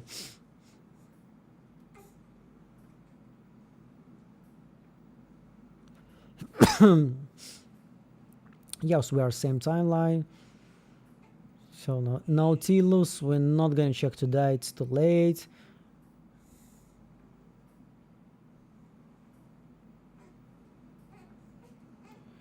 They had some great commentary and seemed like good people, but for fuck's sake, leave the politics out, please. Like, I was talking about this on my previous live stream, and it made some people angry. I'm not bashing people for talking about their politics, okay? Everybody have their own. This is their right. This is their channel. They're in their own right to talk about everything they want. As soon as I started this channel, I knew that I wanted to take it. Not as a place where when I'm expressing myself as an artist. Even saying that made me cringe a little bit. I wanted to be as professional as possible. I love to entertain people. And I want to entertain everybody who wants to be entertained. Even if this person is not thinking in the same way as I am. Even if this person is completely not in the same lane as I am. I still want this person to be able to be entertained, because if they are watching Severance and they're enjoying Severance, they cannot be all bad people. There is at least something good about them. This is my opinion, and I don't want it to come off as I'm like, yeah, those guys that talk about politics on the channel, you should never follow them. No, definitely not. Like, if you're interested in this, if this is something that talks to you, sure, of course, do you.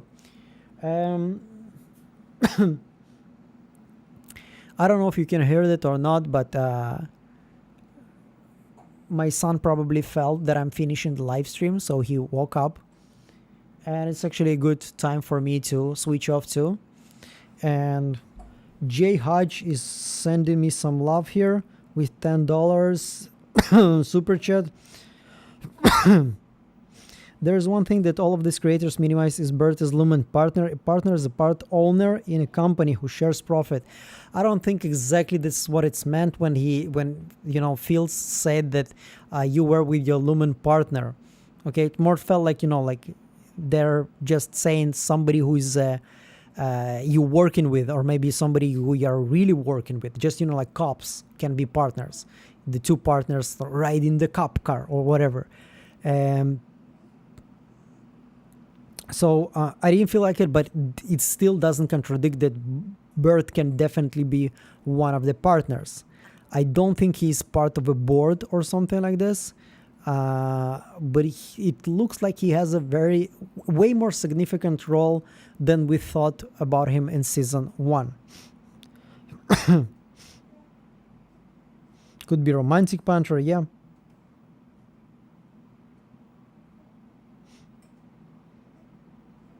Okay, so that's it.